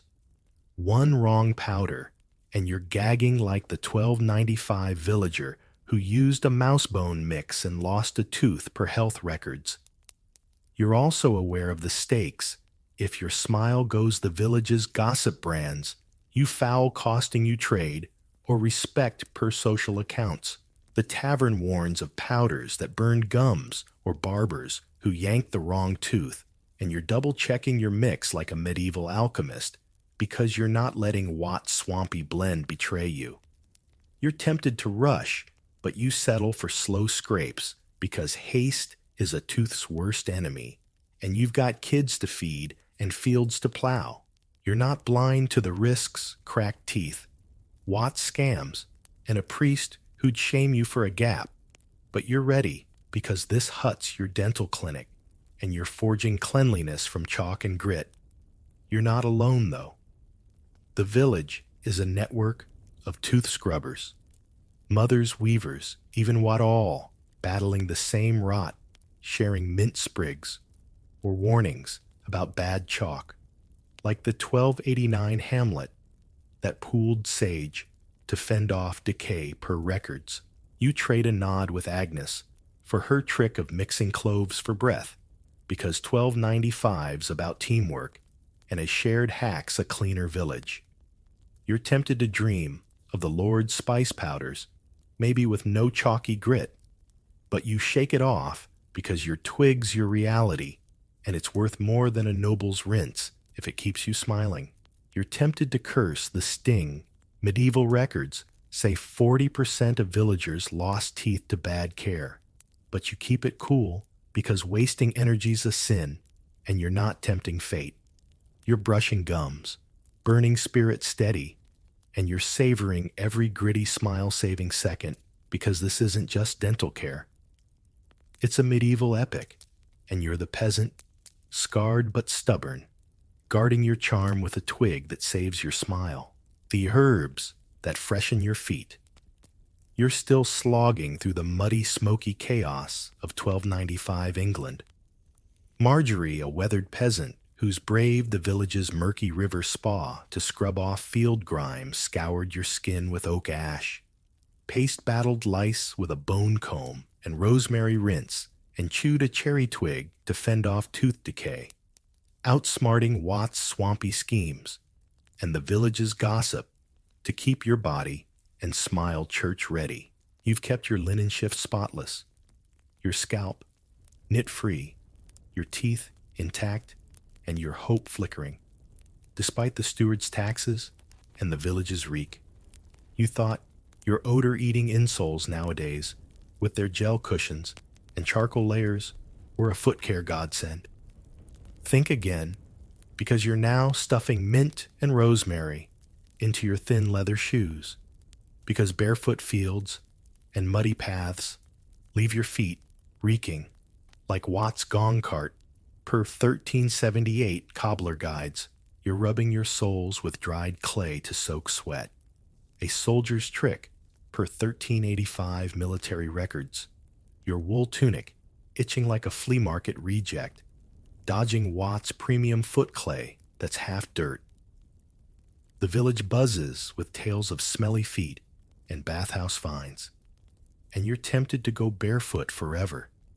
But clean feet mean respect, and you're not letting Watt's stench or the priest's glare win. This isn't just foot care. It's a medieval march, and you're freshening your soles with herbs, clay, and a grimace.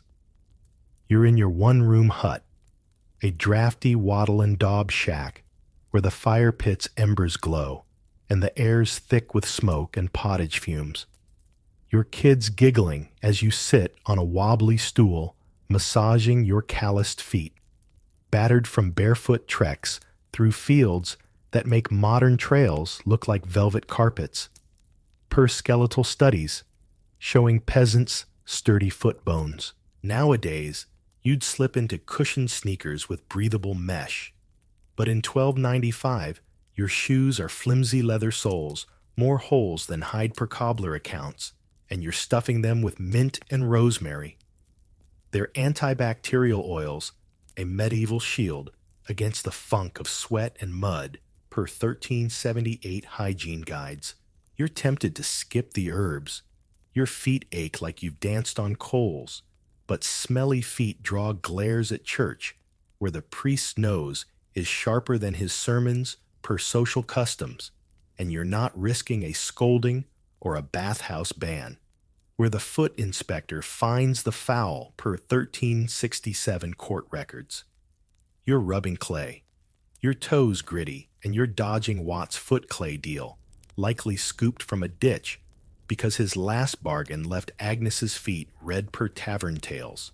Going barefoot's your norm. Fields and paths toughen your soles better than any noble's boots, per archaeological evidence of healthier peasant feet. But shoes are a must for church, and yours reek like a tanner's vat after a day's plow per village complaints. Nowadays, you'd have foot powders and pedicures. But here, your spa is this clay, dried and crushed, to soak moisture like a soldier's march saver per military logs, and you're sprinkling it in praying. It doesn't clump like Watt's last batch per gossip accounts. You're tempted to let your feet breathe, but the bathhouse warden's stick stings worse than the steward's fines, and you're dodging his patrols like you dodge Watt's stench, which could scatter a flock of geese. You're picturing the 1367 court case where a farmer bribed the inspector with a chicken to pass a foot check per records, and you're chuckling because your mint's a better bribe if only you could spare it. You're tempted to barter for Agnes's time. She swears it kills odor faster, but you're barley's for bread, and you're not trading food for frills. You're massaging your soles, throbbing, and you're proud because clean feet are your badge, even if they're a muddy, sweaty fight.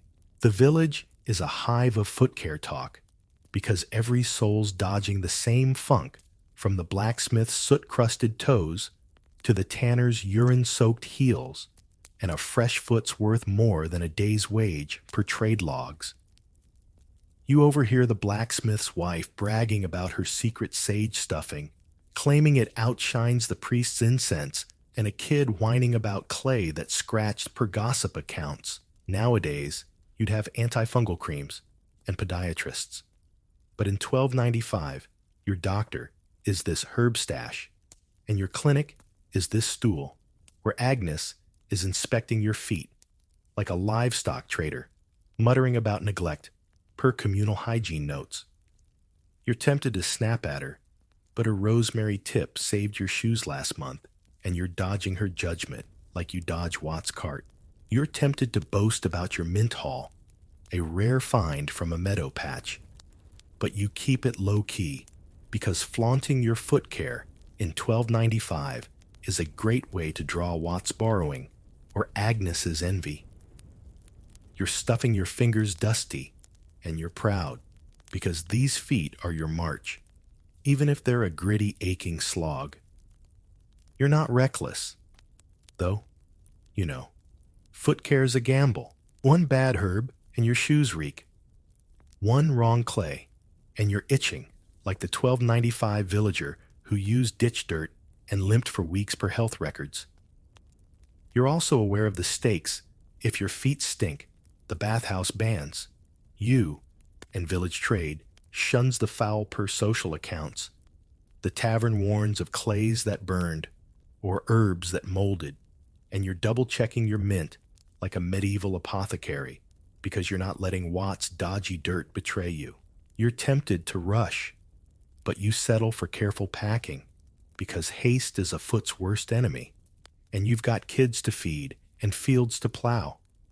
You're not blind to the risks, rotten herbs, Watt scams, and a warden who'd fine you for a whiff, but you're ready because this hut's your foot care clinic, and you're forging cleanliness from clay and grit. You're not alone, though. The village is a network of foot fresheners, mothers, drovers, even Watt, all battling the same stink, sharing sage sprigs or warnings about bad clay, like the 1289 Hamlet that pooled mint to fend off a bathhouse ban per records. You trade a nod with Agnes for her trick of drying time longer, because 1295's about teamwork, and a shared hack's a cleaner village.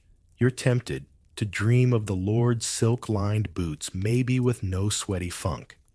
But you shake it off, because your herbs are your reality, and they're worth more than a noble's souls if they keep you walking. You're tempted to curse the ache. Medieval records say 40% of peasants had foot sores from bad care. But you keep it cool because wasting energy's a sin, and you're not tempting fate, you're rubbing feet, tingling spirit steady, and you're savoring every herb-stuffed, odor-fighting second, because this isn't just foot care. It's a medieval epic, and you're the peasant scarred but stubborn, freshening your feet with herbs that guard your pride, the pomander that masks your stink. You're still slogging through the muddy, smoky chaos of 1295 England. Marjorie, a weathered peasant who's braved the village's murky river spa to scrub off field grime, scoured your skin with oak ash paste, battled lice with a bone comb, chewed a cherry twig to save your smile, and stuffed mint into your shoes to keep your feet from rivaling Watt's gong cart stench. You've kept your body church ready, your dignity intact, and your hope flickering outsmarting Watt's schemes, and the village's gossip, despite the steward's taxes and the reek of tanneries. You thought your deodorant stick nowadays, with its crisp alpine scent and roll-on ease, was a hygiene hero. Think again, because you're now tucking a sachet of lavender and thyme into your tunic, a medieval air freshener per 1382. Household accounts to fight the village's stench. Human waste-tanning urine and smoke that could choke a dragon per urban records. You're dabbing vinegar rosemary mix on your wrists per 1367. Merchant guides, dodging Watt's premium pomander that smells like ditchweeds. The village enforces smell laws per 1371. London statutes, and you're tempted to let the stink win. But a sweet scent's your shield, and you're not letting Watt's fumes or the priest's nose ruin you. This isn't just hygiene. It's a medieval perfume war, and you're battling odor with herbs, vinegar, and a grimace. You're in your one-room hut, a drafty wattle and daub shack where the fire pit's embers sputter, and the air's thick with smoke and pottage fumes. Your kids giggling as you sew a sachet, a scrap of linen stuffed with lavender you scavenge from a meadow per communal hygiene practices. Nowadays, you'd spritz a perfume or swipe on antiperspirant to mask sweat. But in 1295, your deodorant is this sachet pinned inside your tunic to fend off the village's miasma bad air, blamed for plague per medical beliefs, and you're tucking it close, hoping it lasts past Sunday's church. where the priest's nose is keener than his scripture per social accounts. You're tempted to skip it. The lavender's scarce, and sowing's a chore after plowing. But a foul whiff draws glares worse than a missed tithe, and you're dodging the smell warden, a village sniffer who finds the rank per 1371 town laws. You're dabbing vinegar mixed with rosemary on your wrists. Its sharp tang, a medieval Fabrizi per merchant recipes, and you're dodging. Watts Pomander, a rag ball. He claims holds sage, but smells like his cart, per tavern, gossip. You're praying the sachet holds, because a stench now means a fine or a sermon, and you're not risking either. The sachet's no trifle. It's a lifeline, stuffed with Time's antibacterial oils, per archaeological finds, unlike the noble's pomanders. Metal orbs, brimming with cloves that cost more than your hut per court records. Nowadays, you'd have body sprays and scented lotions, but here your perfume is this linen scrap, and your lotion is a vinegar dab that stings like a wasp per hygiene logs. You're tempted to let the village's stink waste smoke and Tanner's vats win.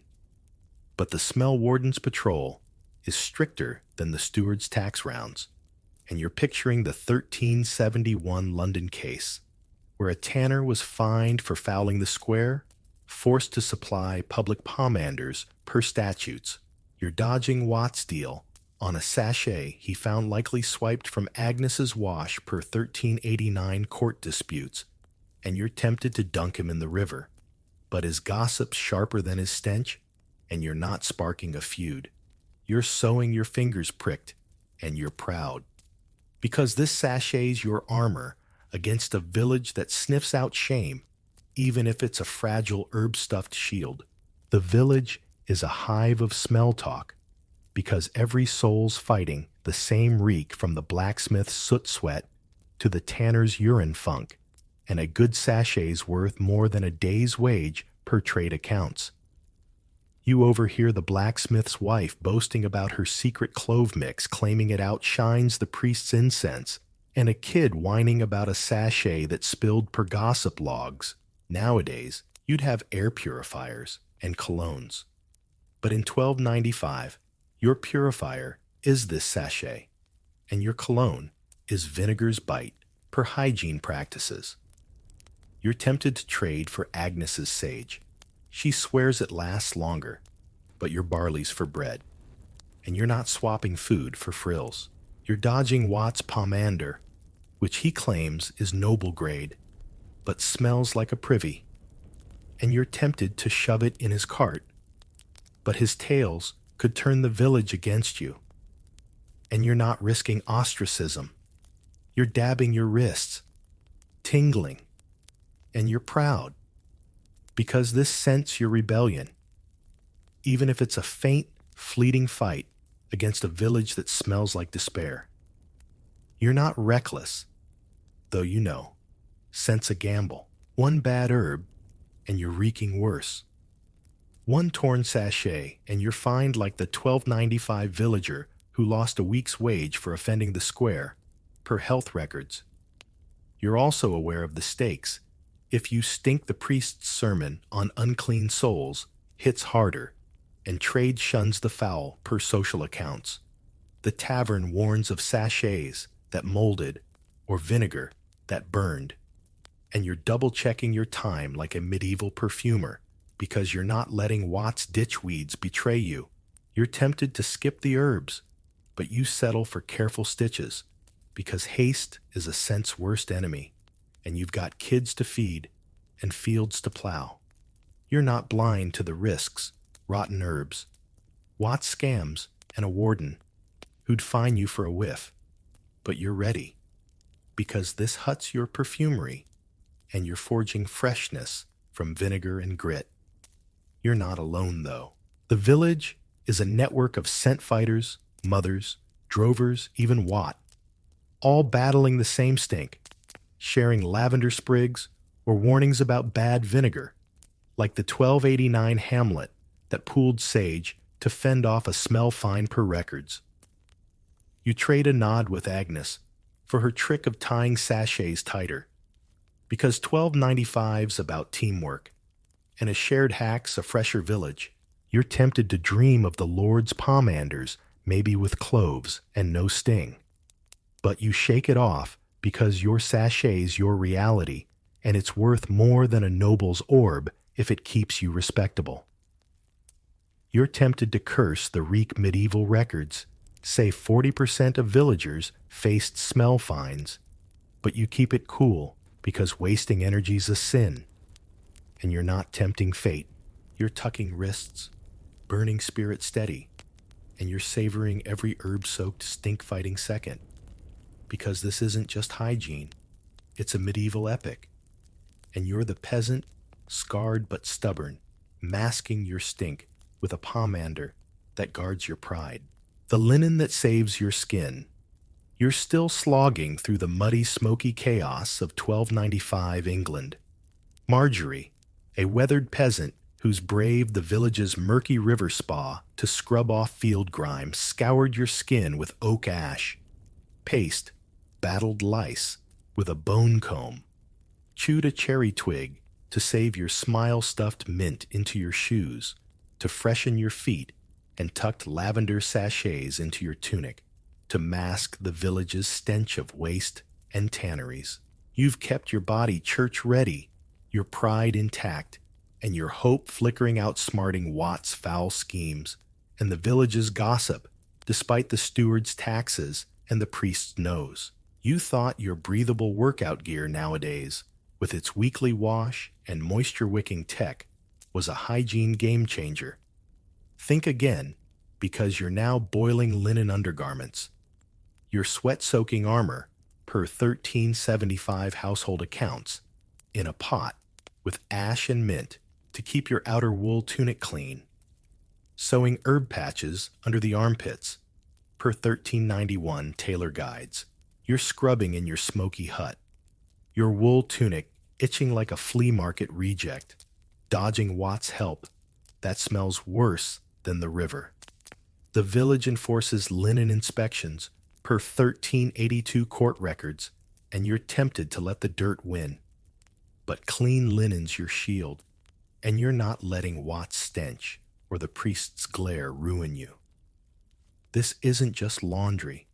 It's a medieval lifeline, and you're saving your skin with lather labor and a stubborn streak.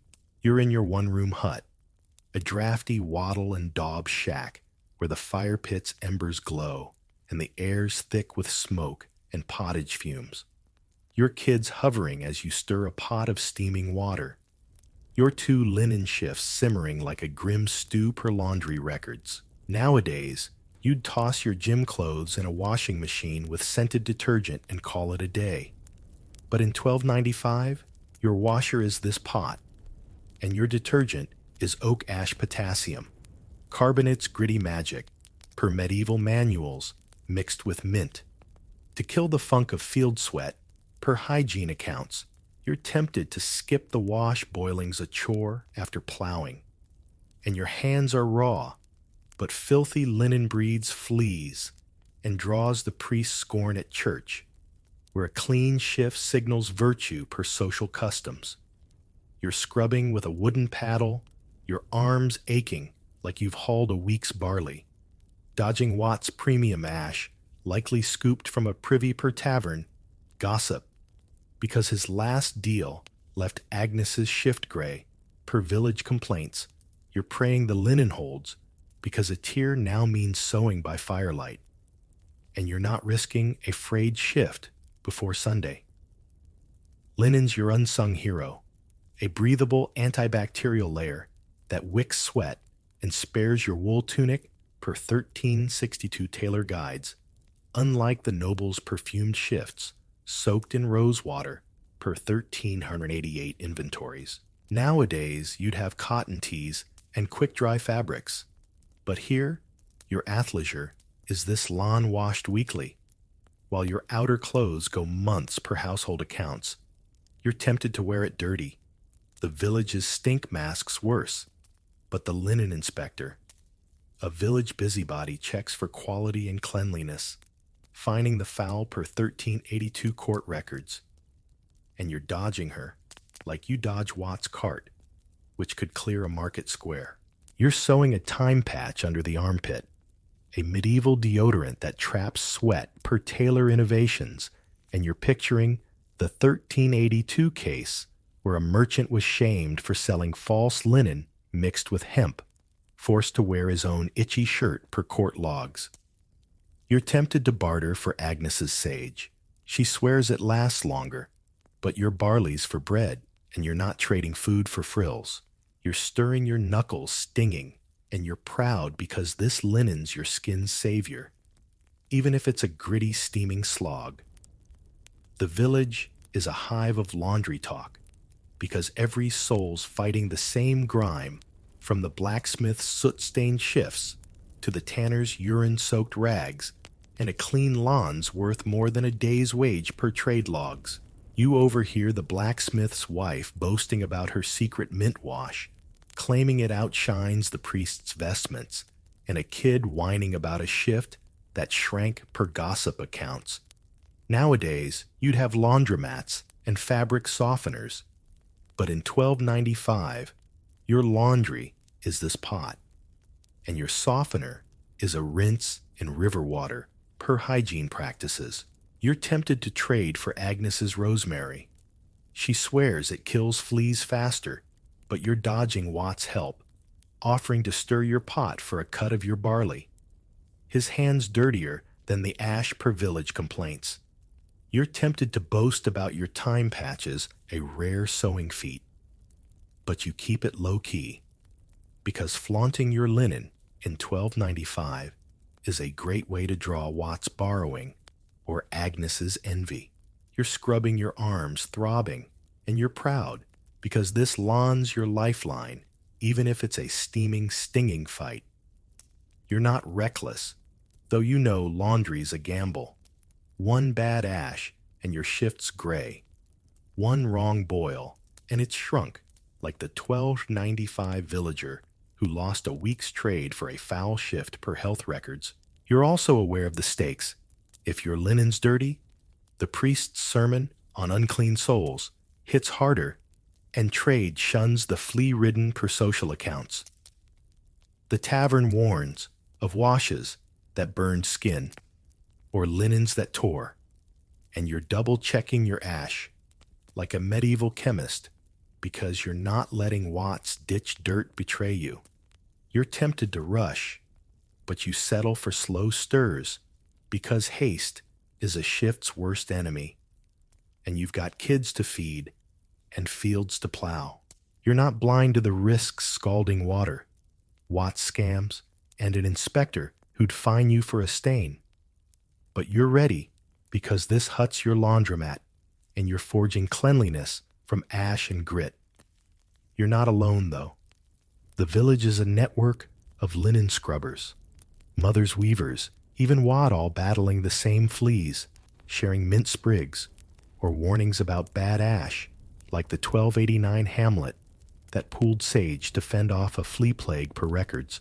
You trade a nod with Agnes for her trick of rinsing twice, because 1295's about teamwork and a shared hacks, a cleaner village. You're tempted to dream of the Lord's rose-scented shifts, maybe with no gritty ash, but you shake it off, because your lawn's your reality, and it's worth more than a noble silk if it keeps you respectable. You're tempted to curse the burned medieval records, say 40% of washers got rashes from bad ash, but you keep it cool, because wasting energy's a sin, and you're not tempting fate. You're boiling hands, stinging spirit steady, and you're savoring every lather-soaked skin-saving second, because this isn't just laundry, it's a medieval epic, and you're the peasant, scarred but stubborn, guarding your skin with lawn. That's your lifeline. How? Medieval, upper class, heat, their homes without gas, the fireplace that eats forests. Congratulations. You've just been yeeted back to $12.95, and you're not some grubby peasant shivering in a manure-plastered hut. You're a noble lord of a sprawling stone castle in the heart of England. And let me tell you, this place makes your 2025 condo look like a cardboard box. You're standing in the Great Hall, your boots echoing on the flagstone floor, and the wind's howling outside like it's got a personal vendetta against warmth. Your castle's a fortress, sure, but it's also a glorified icebox with stone walls that suck up heat faster than your old roommate hogged the Netflix password. Your mission: keep this medieval McMansion from turning you into a noble popsicle. Welcome to the high-stakes game of staying warm, where your MVP is a fireplace so massive it could star in its own epic saga. Buckle up, because you're about to learn that luxury comes with a side of firewood logistics and servant wrangling. You swagger toward the centerpiece of the hall, a fireplace that's less cozy hearth and more portal to the underworld. This thing's the size of a small garage with a maw that could swallow a compact car. You thought your 2025 gas fireplace with its cute little remote and fake logs was the height of sophistication. This beast is laughing in its face. It's chowing down on 150 logs a week enough to build a log cabin from scratch, and it's still not satisfied.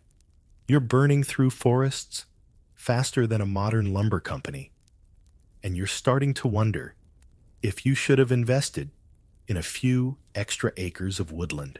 The fire's roaring, spitting sparks, like it's auditioning for a dragon role in a fantasy flick, and the heat's intense enough to make your velvet cloak feel like overkill. But here's the kicker. Step 10 feet away, and you're back in the Arctic Circle. This fireplace is the ultimate tease hoarding its warmth, like that one friend who never shares their snacks. You edge closer, because you're not about to let all this firewood go to waste. The heat's glorious, wrapping you in a toasty embrace that makes you forget for a moment that most of your castle feels like a walk-in freezer. You're tempted to set up camp right here, maybe drag in a chair and call it a day. But you've got a reputation to uphold. You're a noble, not a caveman. And you're not about to spend your winter glued to the hearth like some desperate moth to a flame. Besides, you've got a castle to run, and that means keeping the fire fed. Your servants are the real MVPs, trekking through snow-covered forests to haul back logs like their lives depend on it. Which, let's be honest, they kinda do. You're burning through so much wood, you're half expecting a medieval Greenpeace to show up and picket your drawbridge. But without this fire, you're toast. Or rather, you're a very untoasty noble, and that's not a vibe you're going for. You take a moment to admire the chimney, because this isn't just any fireplace. It's got an upgrade that's practically revolutionary for $12.95. Before chimneys, your noble ancestors played a daily game of suffocate or freeze, choking on smoke while trying to stay warm. You're living in the future, baby, with a chimney that sucks the smoke out like a medieval vacuum cleaner, letting you breathe and bask in the heat at the same time. It's like upgrading from dial-up internet to fiber optic Wi-Fi, game-changing. And you're not going back. The chimney's a marvel, funneling smoke up through the stone walls and out into the winter air, leaving your hall mostly clear of the haze that makes your eyes water like you're chopping onions. You're starting to think your 2025 air purifier was overrated when you've got this setup. But let's not get too cocky. This fireplace, for all its grandeur, is a needy beast. It's like a high-maintenance pet that demands constant feeding, and you're the one signing the checks. In this case, the checks are logs, and your servants are cashing them with their sweat and tears. You've got multiple fireplaces scattered around the castle, because you're not some rookie noble who thinks one fire can heat a stone maze the size of a small village. The dining hall's got a hearth. Your bedchamber's got one, and even the privies got a small one. Because let's be real, nobody wants to freeze their noble behind off during a bathroom break. These fireplaces are your heat highways, a medieval version of multi-zone heating that keeps the important rooms livable, the North Tower. That's for storing imaginary ice cream or banishing annoying cousins, because no one's going up there in January unless they've got a death wish. You're basically running a smart home, except instead of an app, you've got a team of servants you have to yell at to keep the logs coming. You glance around the great hall, and it's buzzing with activity. Your knights are polishing their armor. Your ladies are embroidering something fancy, and a gaggle of random relatives are arguing about whose horse outran who's at the last tournament. They're all huddled as close to the fireplace as they can get without singeing their eyebrows, because this hearth isn't just a heater. It's the social media hub of 1295 forget X or Instagram. This is where the hot gossip happens. You overhear a knight whispering about a rival lord's shady land deal, and one of your cousins is loudly complaining about the weather because some things never change. It's like a medieval coffee shop. But instead of overpriced lattes, you're serving mead and warmth. You're tempted to join in because nothing says noble networking like bonding over a roaring fire. But you've got bigger fish to fry, like making sure your firewood stash doesn't run out before February. The hall's stone walls are doing their part too. These aren't just any walls. They're thermal batteries built up to 12 feet thick, which is basically two tall guys standing on each other's shoulders. The builders pick dense stones that soak up heat like a sponge, storing it during the day and radiating it back at night. It's like your castle's got a built-in slow cooker, keeping things just warm enough to stop your teeth from chattering. You run your hand along the wall near the fireplace, and it's almost cozy, a far cry from the icy slabs in the outer corridors. You're starting to think your 2025 heated floors were a ripoff when your ancestors were pulling off this kind of magic with nothing but rocks and elbow grease.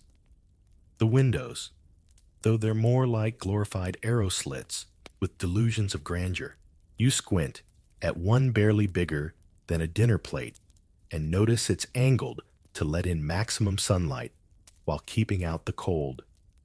The outside opening's smaller than the inside, spreading light like a medieval spotlight while minimizing heat loss. It's like your builders invented solar panels before electricity was a thing, and you're impressed because your 2025 smart windows were always glitching. These tiny windows are strategically placed on the south side, catching every ray of winter sun, and you're grateful because every degree counts when your castle's default setting is refrigerator. You're starting to get the hang of this noble life, but it's not all velvet cloaks and roaring fires.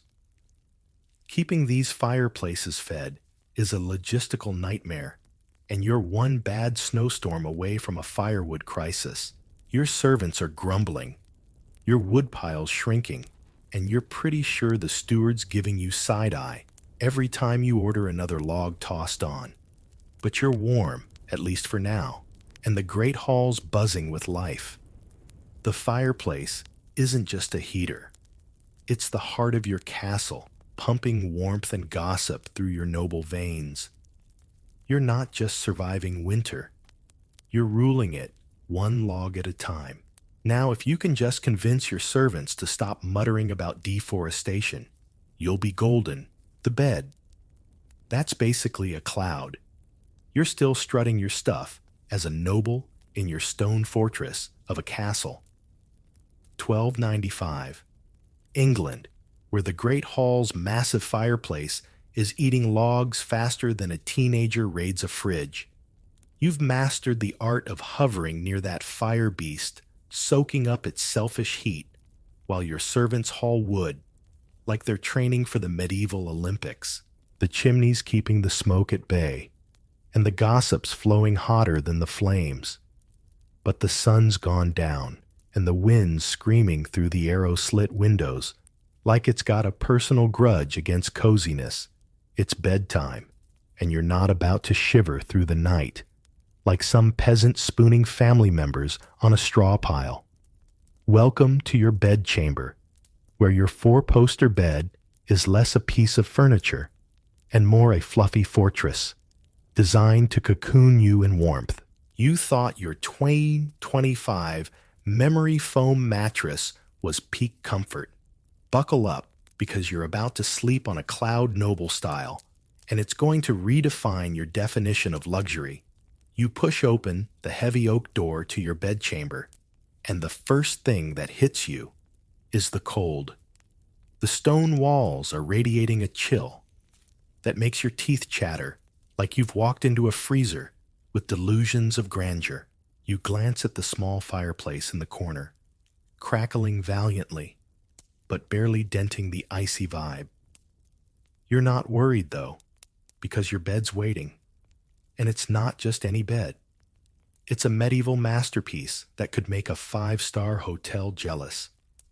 This four-poster behemoth dominates the room, its carved posts looming like they're guarding a national treasure. The mattress is stuffed with enough down feathers to depopulate an entire flock, over 100 birds, according to the castle's inventory logs. You thought your Tempur-Pedic was plush. This thing's so soft, you're half convinced you'll sink into it and not emerge until spring. You're ready to dive in, but first, you've got to suit up and prep this sleep spa for maximum coziness. You start with your sleepwear, because you're not crawling into bed in your day clothes like some barbarian. You slip into a wool nightgown that's basically a sheep hug, so thick it could double as armor. It's not exactly Victoria's Secret. Think less lace and more. I stole this from a loom, but it's warm, and that's what counts. You're already feeling toasty, but you're not done. Your servants have been busy, and they've laid out a stack of blankets that looks like it could bury a small village. We're talking 7 layers of heavy wool quilts, each one denser than the last.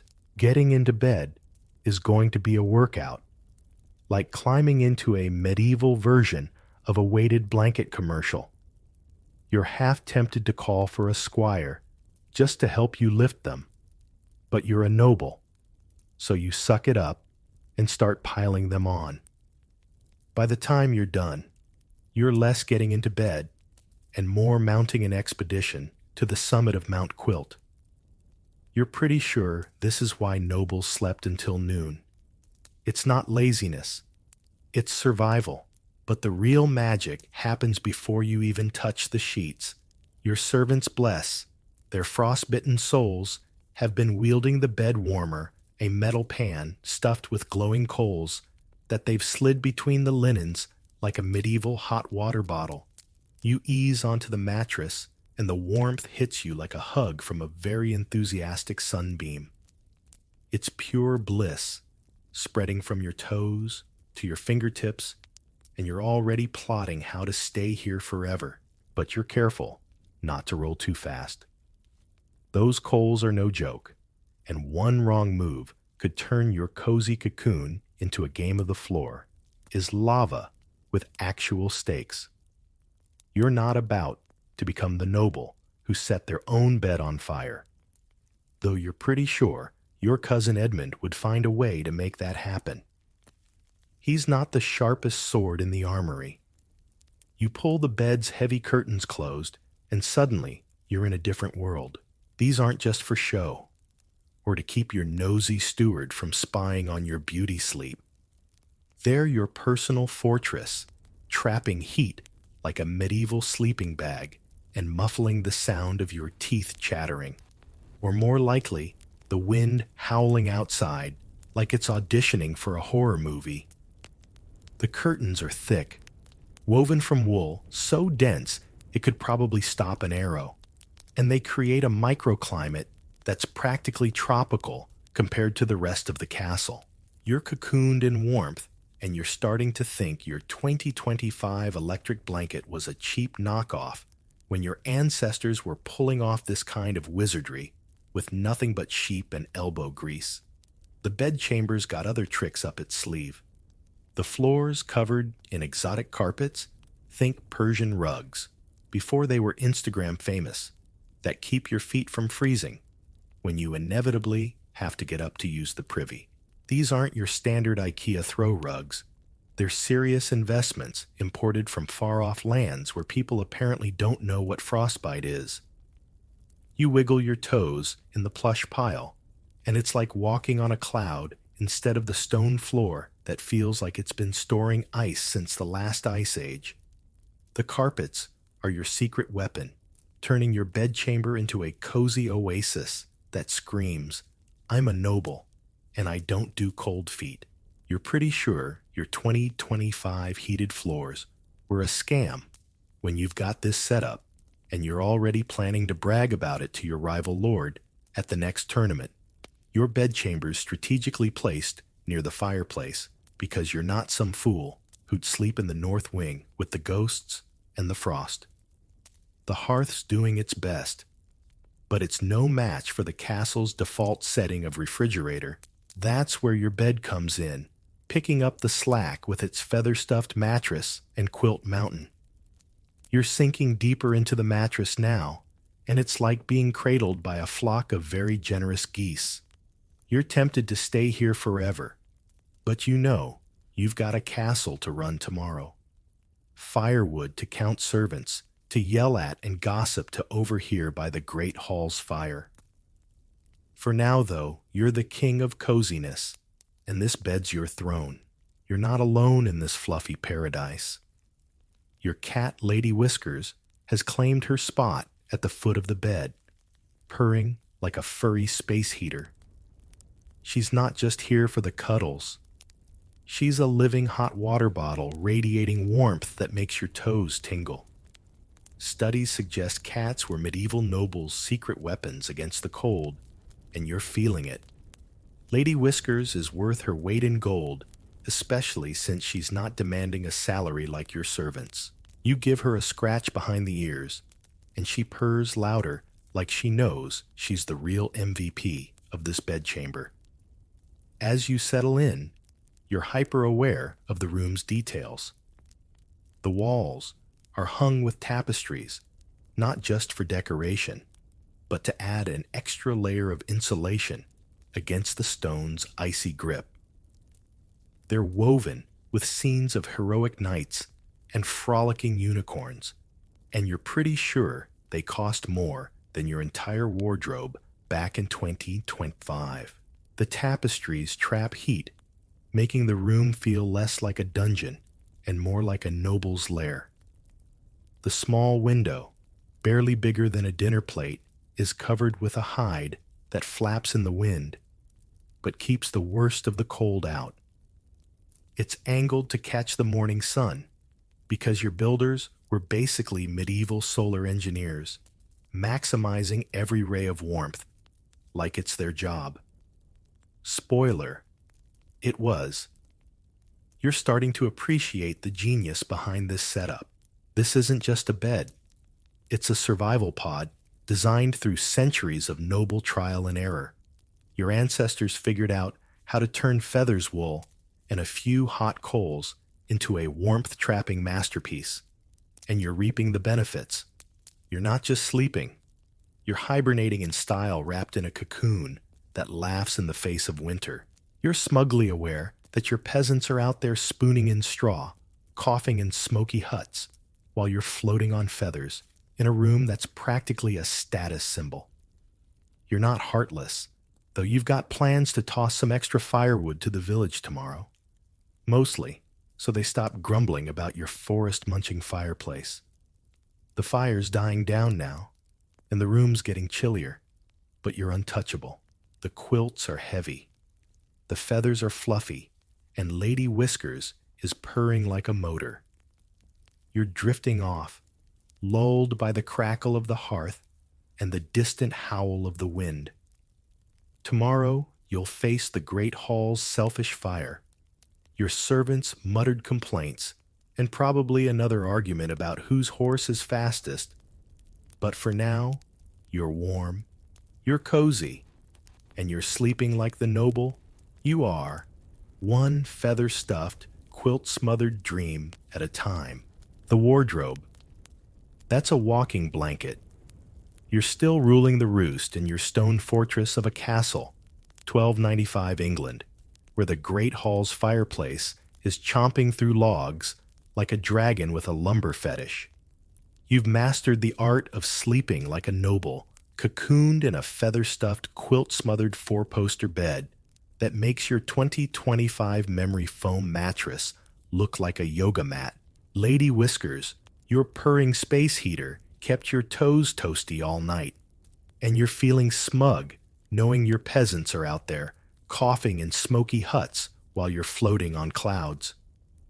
But morning's here, and the wind's rattling the hide over your tiny window like it's trying to stage a jailbreak. You're not stepping out in some flimsy tunic like a Hollywood night in a bad costume drama. Welcome to your medieval wardrobe, where your clothes are less about fashion and more about turning you into a walking blanket. You thought your 2025 parka was heavy-duty buckle up, because you're about to drape yourself in enough wool and fur to make a modern fashionista faint. You roll out of your feather fortress, dodging a stray quilt that's trying to drag you back into hibernation.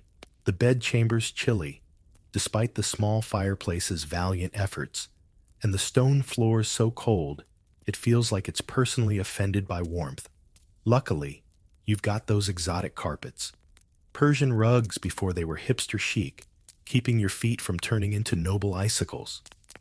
You shuffle over to your wardrobe, a carved oak monstrosity that's less closet and more treasure vault. It smells like cedar and money, with a hint of lavender, because your servants stuff it with herbs to keep moths at bay. Chemical analysis of preserved medieval wardrobes shows these herb combos were as effective as modern mothballs, and you're starting to think your ancestors were secret alchemists. You pop it open, and the sight of your winter outfit hits you like a woolen tidal wave. This isn't just clothing, it's a survival kit, and you're about to layer up like you're preparing for a moon landing. First up, the undergarments. Yes, nobles had medieval underwear, and it's not the ratty cotton boxers you wore in 2025. You slip into linen shifts, soft, airy, and designed to trap a layer of warm air against your skin. They're like the base layer of a high-tech ski outfit, except they cost a fortune and make you feel like you're wearing a cloud. You're already warmer, but you're just getting started. Next comes a wool tunic, so fine it feels like it was spun by angels with a side hustle in textiles. This isn't the scratchy wool your peasants are stuck with. It's made from the softest sheep's wool money can buy, and you're pretty sure it took 5 sheep to make this one shirt. You pull it on, and it's like being hugged by a very expensive flock. You're tempted to stop here, but the wind's howling outside, and you're not about to face it. Half-dressed, you reach for the next layer, a heavier wool gown that's thicker and a little coarser, but still softer than anything your 2025 wardrobe ever saw. Then comes a vest, because apparently medieval nobles invented the art of layering before Instagram. Influencers made it a personality trait. You're starting to feel like a human onion, but you're not done. The real showstopper is your outer layer, a velvet cloak lined with enough fox fur to depopulate a forest. This thing's so plush, it's practically a microclimate, and you're half convinced you could survive a blizzard in it. Lab tests on preserved medieval garments show fur-lined cloaks like this trapped heat, like a NASA spacesuit, creating air pockets that kept nobles toasty for hours. You drape it over your shoulders, and it's heavy. Think carrying a small child heavy, but it's warm, and that's worth every ounce. You're starting to wonder how you're going to walk without toppling over. But you're a noble, so you'll make it work. Your seamstress is a genius, and you're giving her a mental high five as you adjust the cloak. The seams are tailored to fit snugly at key points, wrists, waist, neck, creating a greenhouse effect that traps your body heat like a thermos. The velvet's not just for show. Its thick pile is like medieval Gore-Tex, insulating you better than your 2025 polyester jacket ever did. You're itching to strut into the Great Hall and show off, but you're also wondering how you're going to eat soup without dipping your furry sleeves in it. You make a mental note to practice your spoon technique because no one's going to take a noble with a broth-stained cloak seriously. You're not done accessorizing because apparently medieval fashion is a full-time job. You grab a pair of fur-lined gloves that make your 2025 mittens look like dish rags. They're so soft, you're tempted to pet them, but you're too busy pulling on boots, padded with wool, designed to keep your toes from turning into ice cubes. The boots are sturdy with soles that grip the icy stone floors of your castle because slipping in front of your knights would be a PR disaster. You top it all off with a hood that's less casual, beanie, and more medieval engineering marvel. It's got panels you can adjust to block wind from any direction, and tests on reconstructed hoods show they cut wind chill by up to 60%. You fiddle with the ties, feeling like you're assembling a spaceship, but once it's on, you're untouchable. You're not just dressed. You're armored against winter, and you're feeling like a superhero whose power is never needing a hot toddy. You catch your reflection in a polished silver tray, and you're a sight to behold. You're draped in enough wool and fur to outfit a small village, and you probably smell like a very fancy barnyard. You're heavy, you're hot, and you're pretty sure you'll never feel light on your feet again. But you're warm, and that's the noble way. You're a walking blanket, a velvet-clad fortress, and you're ready to sweep into the Great Hall like you own the place, which technically you do. You're tempted to practice a dramatic cloak swirl, but you settle for a stately nod to your imaginary audience because you're not about to trip over your own grandeur. This wardrobe didn't just materialize, though. It's the result of a small army of seamstresses and tailors who are basically medieval thermal engineers. They've been working for months, spinning wool, curing furs, and stitching velvet with a precision that would make a modern designer weep. You're wearing the equivalent of a bespoke suit crossed with a survival suit, and it's tailored to work with your castle's other heat sources. The layers are loose enough to let you sit by the Great Hall's fire without sweating buckets, but snug enough to keep you warm when you venture into the drafty corridors. You're starting to think your 2025 tailor, who couldn't even hem your pants right, could learn a thing or two from these pros. Your wardrobe's a status symbol, too.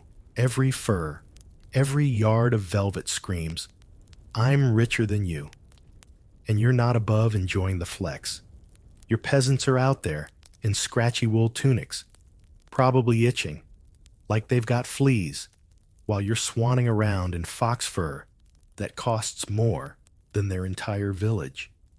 You're not completely heartless, though you've got plans to toss some extra wool scraps their way, mostly so they stop muttering about your firewood consumption. You're a noble, not a monster, and you know a warm village is a happy village, which means fewer pitchforks at your gate. As you head for the door, you're hyper aware of the weight on your shoulders. This outfit's a workout, and you're pretty sure you'll need a nap by noon. But the cold's waiting outside, and you're ready to face it. The wind can howl, the snow can fall, and the stone walls can radiate their icy vibes.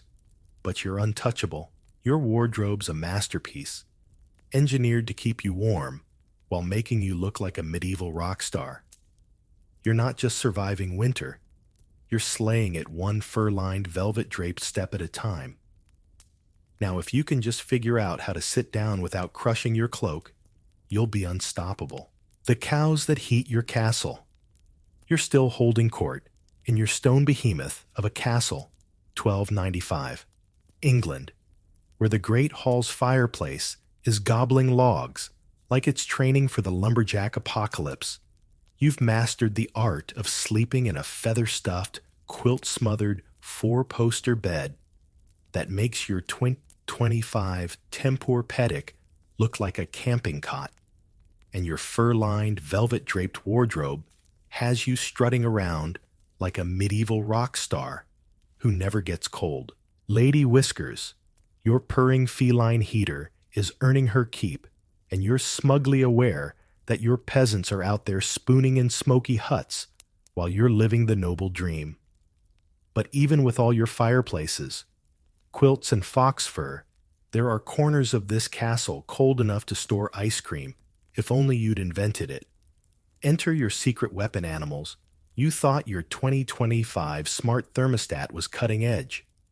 Try a cow that raises the room's temperature by 5 to 10 degrees just by breathing. Welcome to the medieval heating plan, where your livestock are VIPs and you're one moo away from cozy. You're sipping warm ale by the great hall's fire, your velvet cloak making you feel like a very fancy burrito when you decide to check on your four-legged heating system. You head down a spiral staircase to the lower level, where the air's thick with the scent of straw. And let's be honest, a whiff of barnyard, you're not thrilled about the smell. But you're a noble, so you hold your nose and keep your chin up literally. Because tripping over a stray chicken in this outfit would be a PR nightmare. The lower levels, where your cows are chilling, pun intended, in a straw-lined pen, separated from the main living spaces by a sturdy stone wall. This isn't some chaotic farmyard free-for-all. Your builders designed this setup with the precision of medieval HVAC engineers. You're standing in a space that's warmer than the Great Hall, and it's all thanks to your bovine buddies. You thought your 2025 electric heater was high-tech. These cows are laughing in its face. You count 4 cows, each one munching hay, like it's their job. Which, in a way, it is. Studies suggest a single cow can raise the temperature of its immediate surroundings by 5 to 10 degrees. And you've got a quartet turning this corner of the castle into a toasty oasis. You're tempted to set up a chair and call this your new office because the heat's wrapping you in a hug that makes the great hall's selfish fireplace seem stingy. The cow's breath is steaming in the chilly air, creating a humid microclimate that's keeping the stone walls from feeling like a dungeon. Modern environmental tests show this setup maintains a perfect 60% humidity, preventing mold and making your castle feel less like a crypt. You're starting to think your 2025 humidifier, which broke every other month, was a scam, when your ancestors were pulling off this kind of magic with nothing but livestock and straw. The pen's floor is covered in a thick layer of straw, like nature's welcome mat, soaking up the mess and keeping things vaguely civilized. Your servants are on cleanup duty, sweeping out the old straw and laying down fresh stuff like it's a 5-star hotel for cows. You're not naive. You know this job's about as glamorous as scrubbing the privy.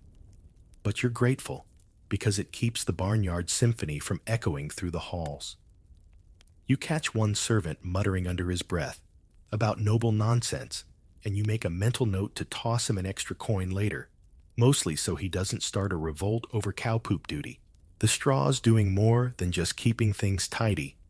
It's composting, generating a bit of extra heat through decomposition, like a medieval bonus heater. You're impressed because your 2025 compost bin just attracted raccoons.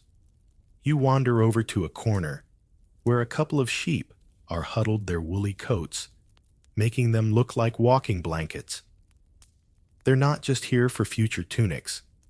They're pitching in on the heating front, adding a few degrees to the mix.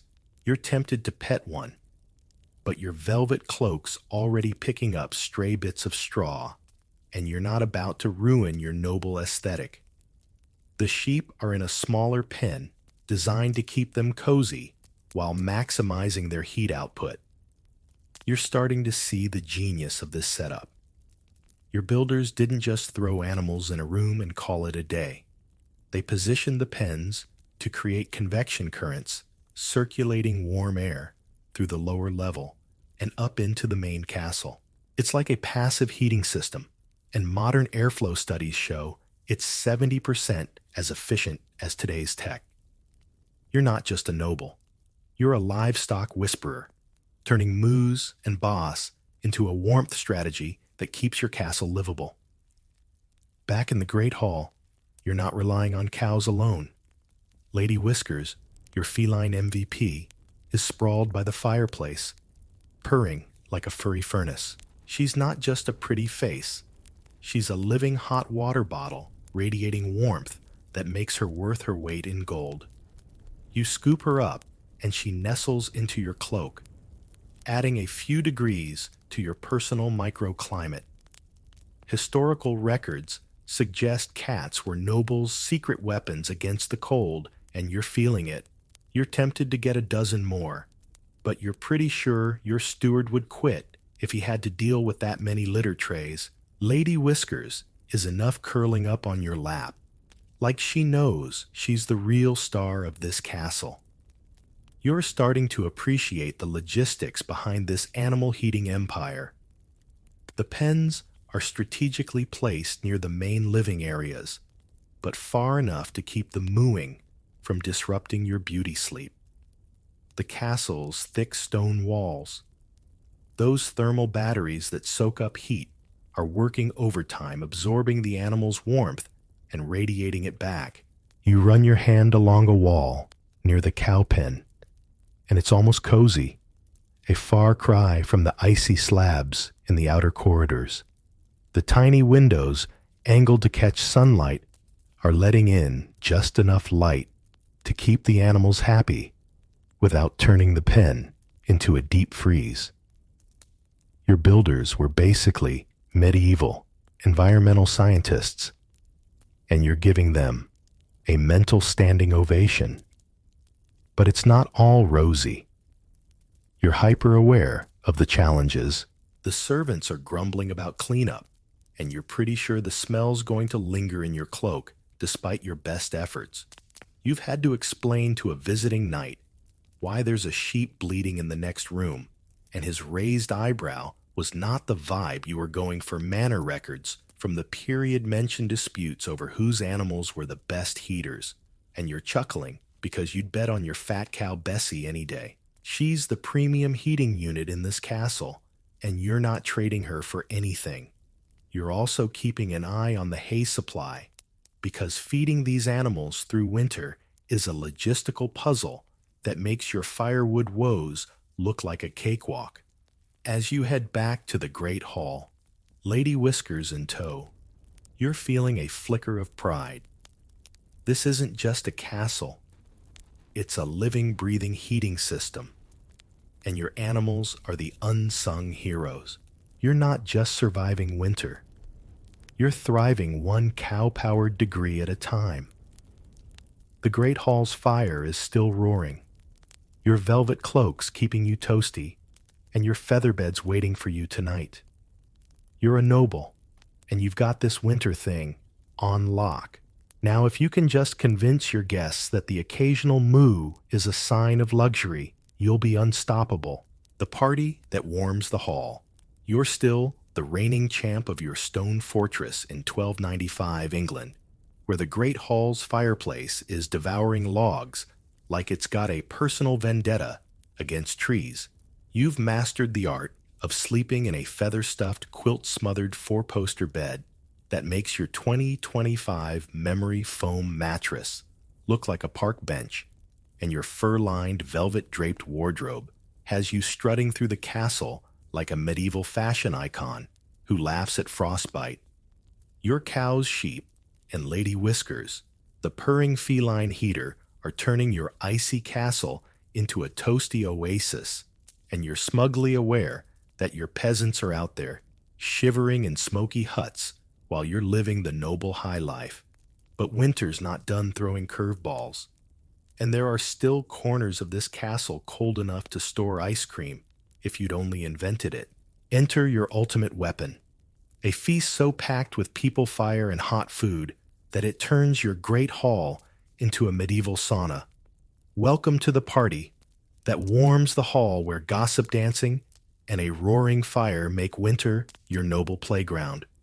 It's mid-January, the coldest week of the year, and you've decided to throw a feast that'll go down in castle history. You're not just flexing your gold plates and fancy tapestries. You're waging war on the chill by cramming 60 people into your great hall and letting their body heat work miracles. You thought your 2025 house parties with their Bluetooth speakers and craft beer were epic. This is next-level medieval style, where the playlist is live, lutes, and the drinks are warmed with hot stones. You sweep into the hall, your fox fur cloak trailing like you're starring in a period drama, and the scene's already buzzing. The massive fireplace is roaring, eating logs faster than your steward can count, and the double-door airlock, centuries ahead of its time, is keeping the heat in cutting loss by 45%, according to modern airflow studies. You're ready to party like it's 1295, and you're bringing the heat literally. The hall's a sight to behold. Tapestries line the walls, not just for aesthetics, but to trap warmth like medieval insulation, turning the stone from icy to almost cozy. The tiny windows, angled to catch the faint winter sun, are letting in just enough light to make your gold goblets sparkle.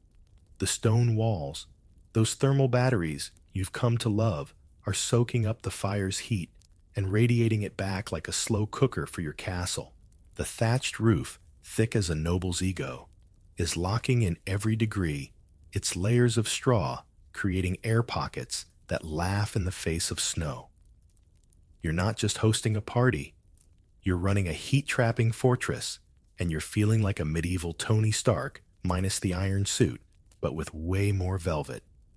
Your guests are packed in knights in polished armor, ladies in fur-trimmed gowns, and a few random cousins who showed up for the free mead. Each person's radiating about 100 watts of heat like a human light bulb, and with 60 of them, you're basically running a medieval radiator system.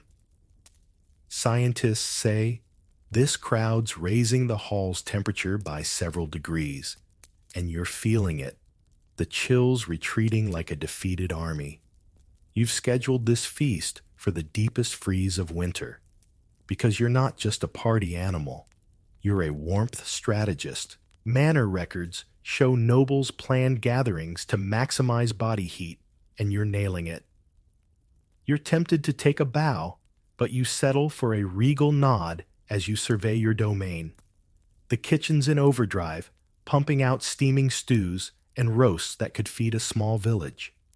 The massive cooking fires are doing double duty warming the hall, while the servants toss hot stones into wine jugs, creating the world's first heated beverage program. You grab a goblet of warm ale, and it's like sipping a hug your 2025 microwave could never. The food's not just filling, It's a heat source with bubbling pots of pottage and sizzling meat adding steam to the air. The kitchen's so warm, it's practically a spa.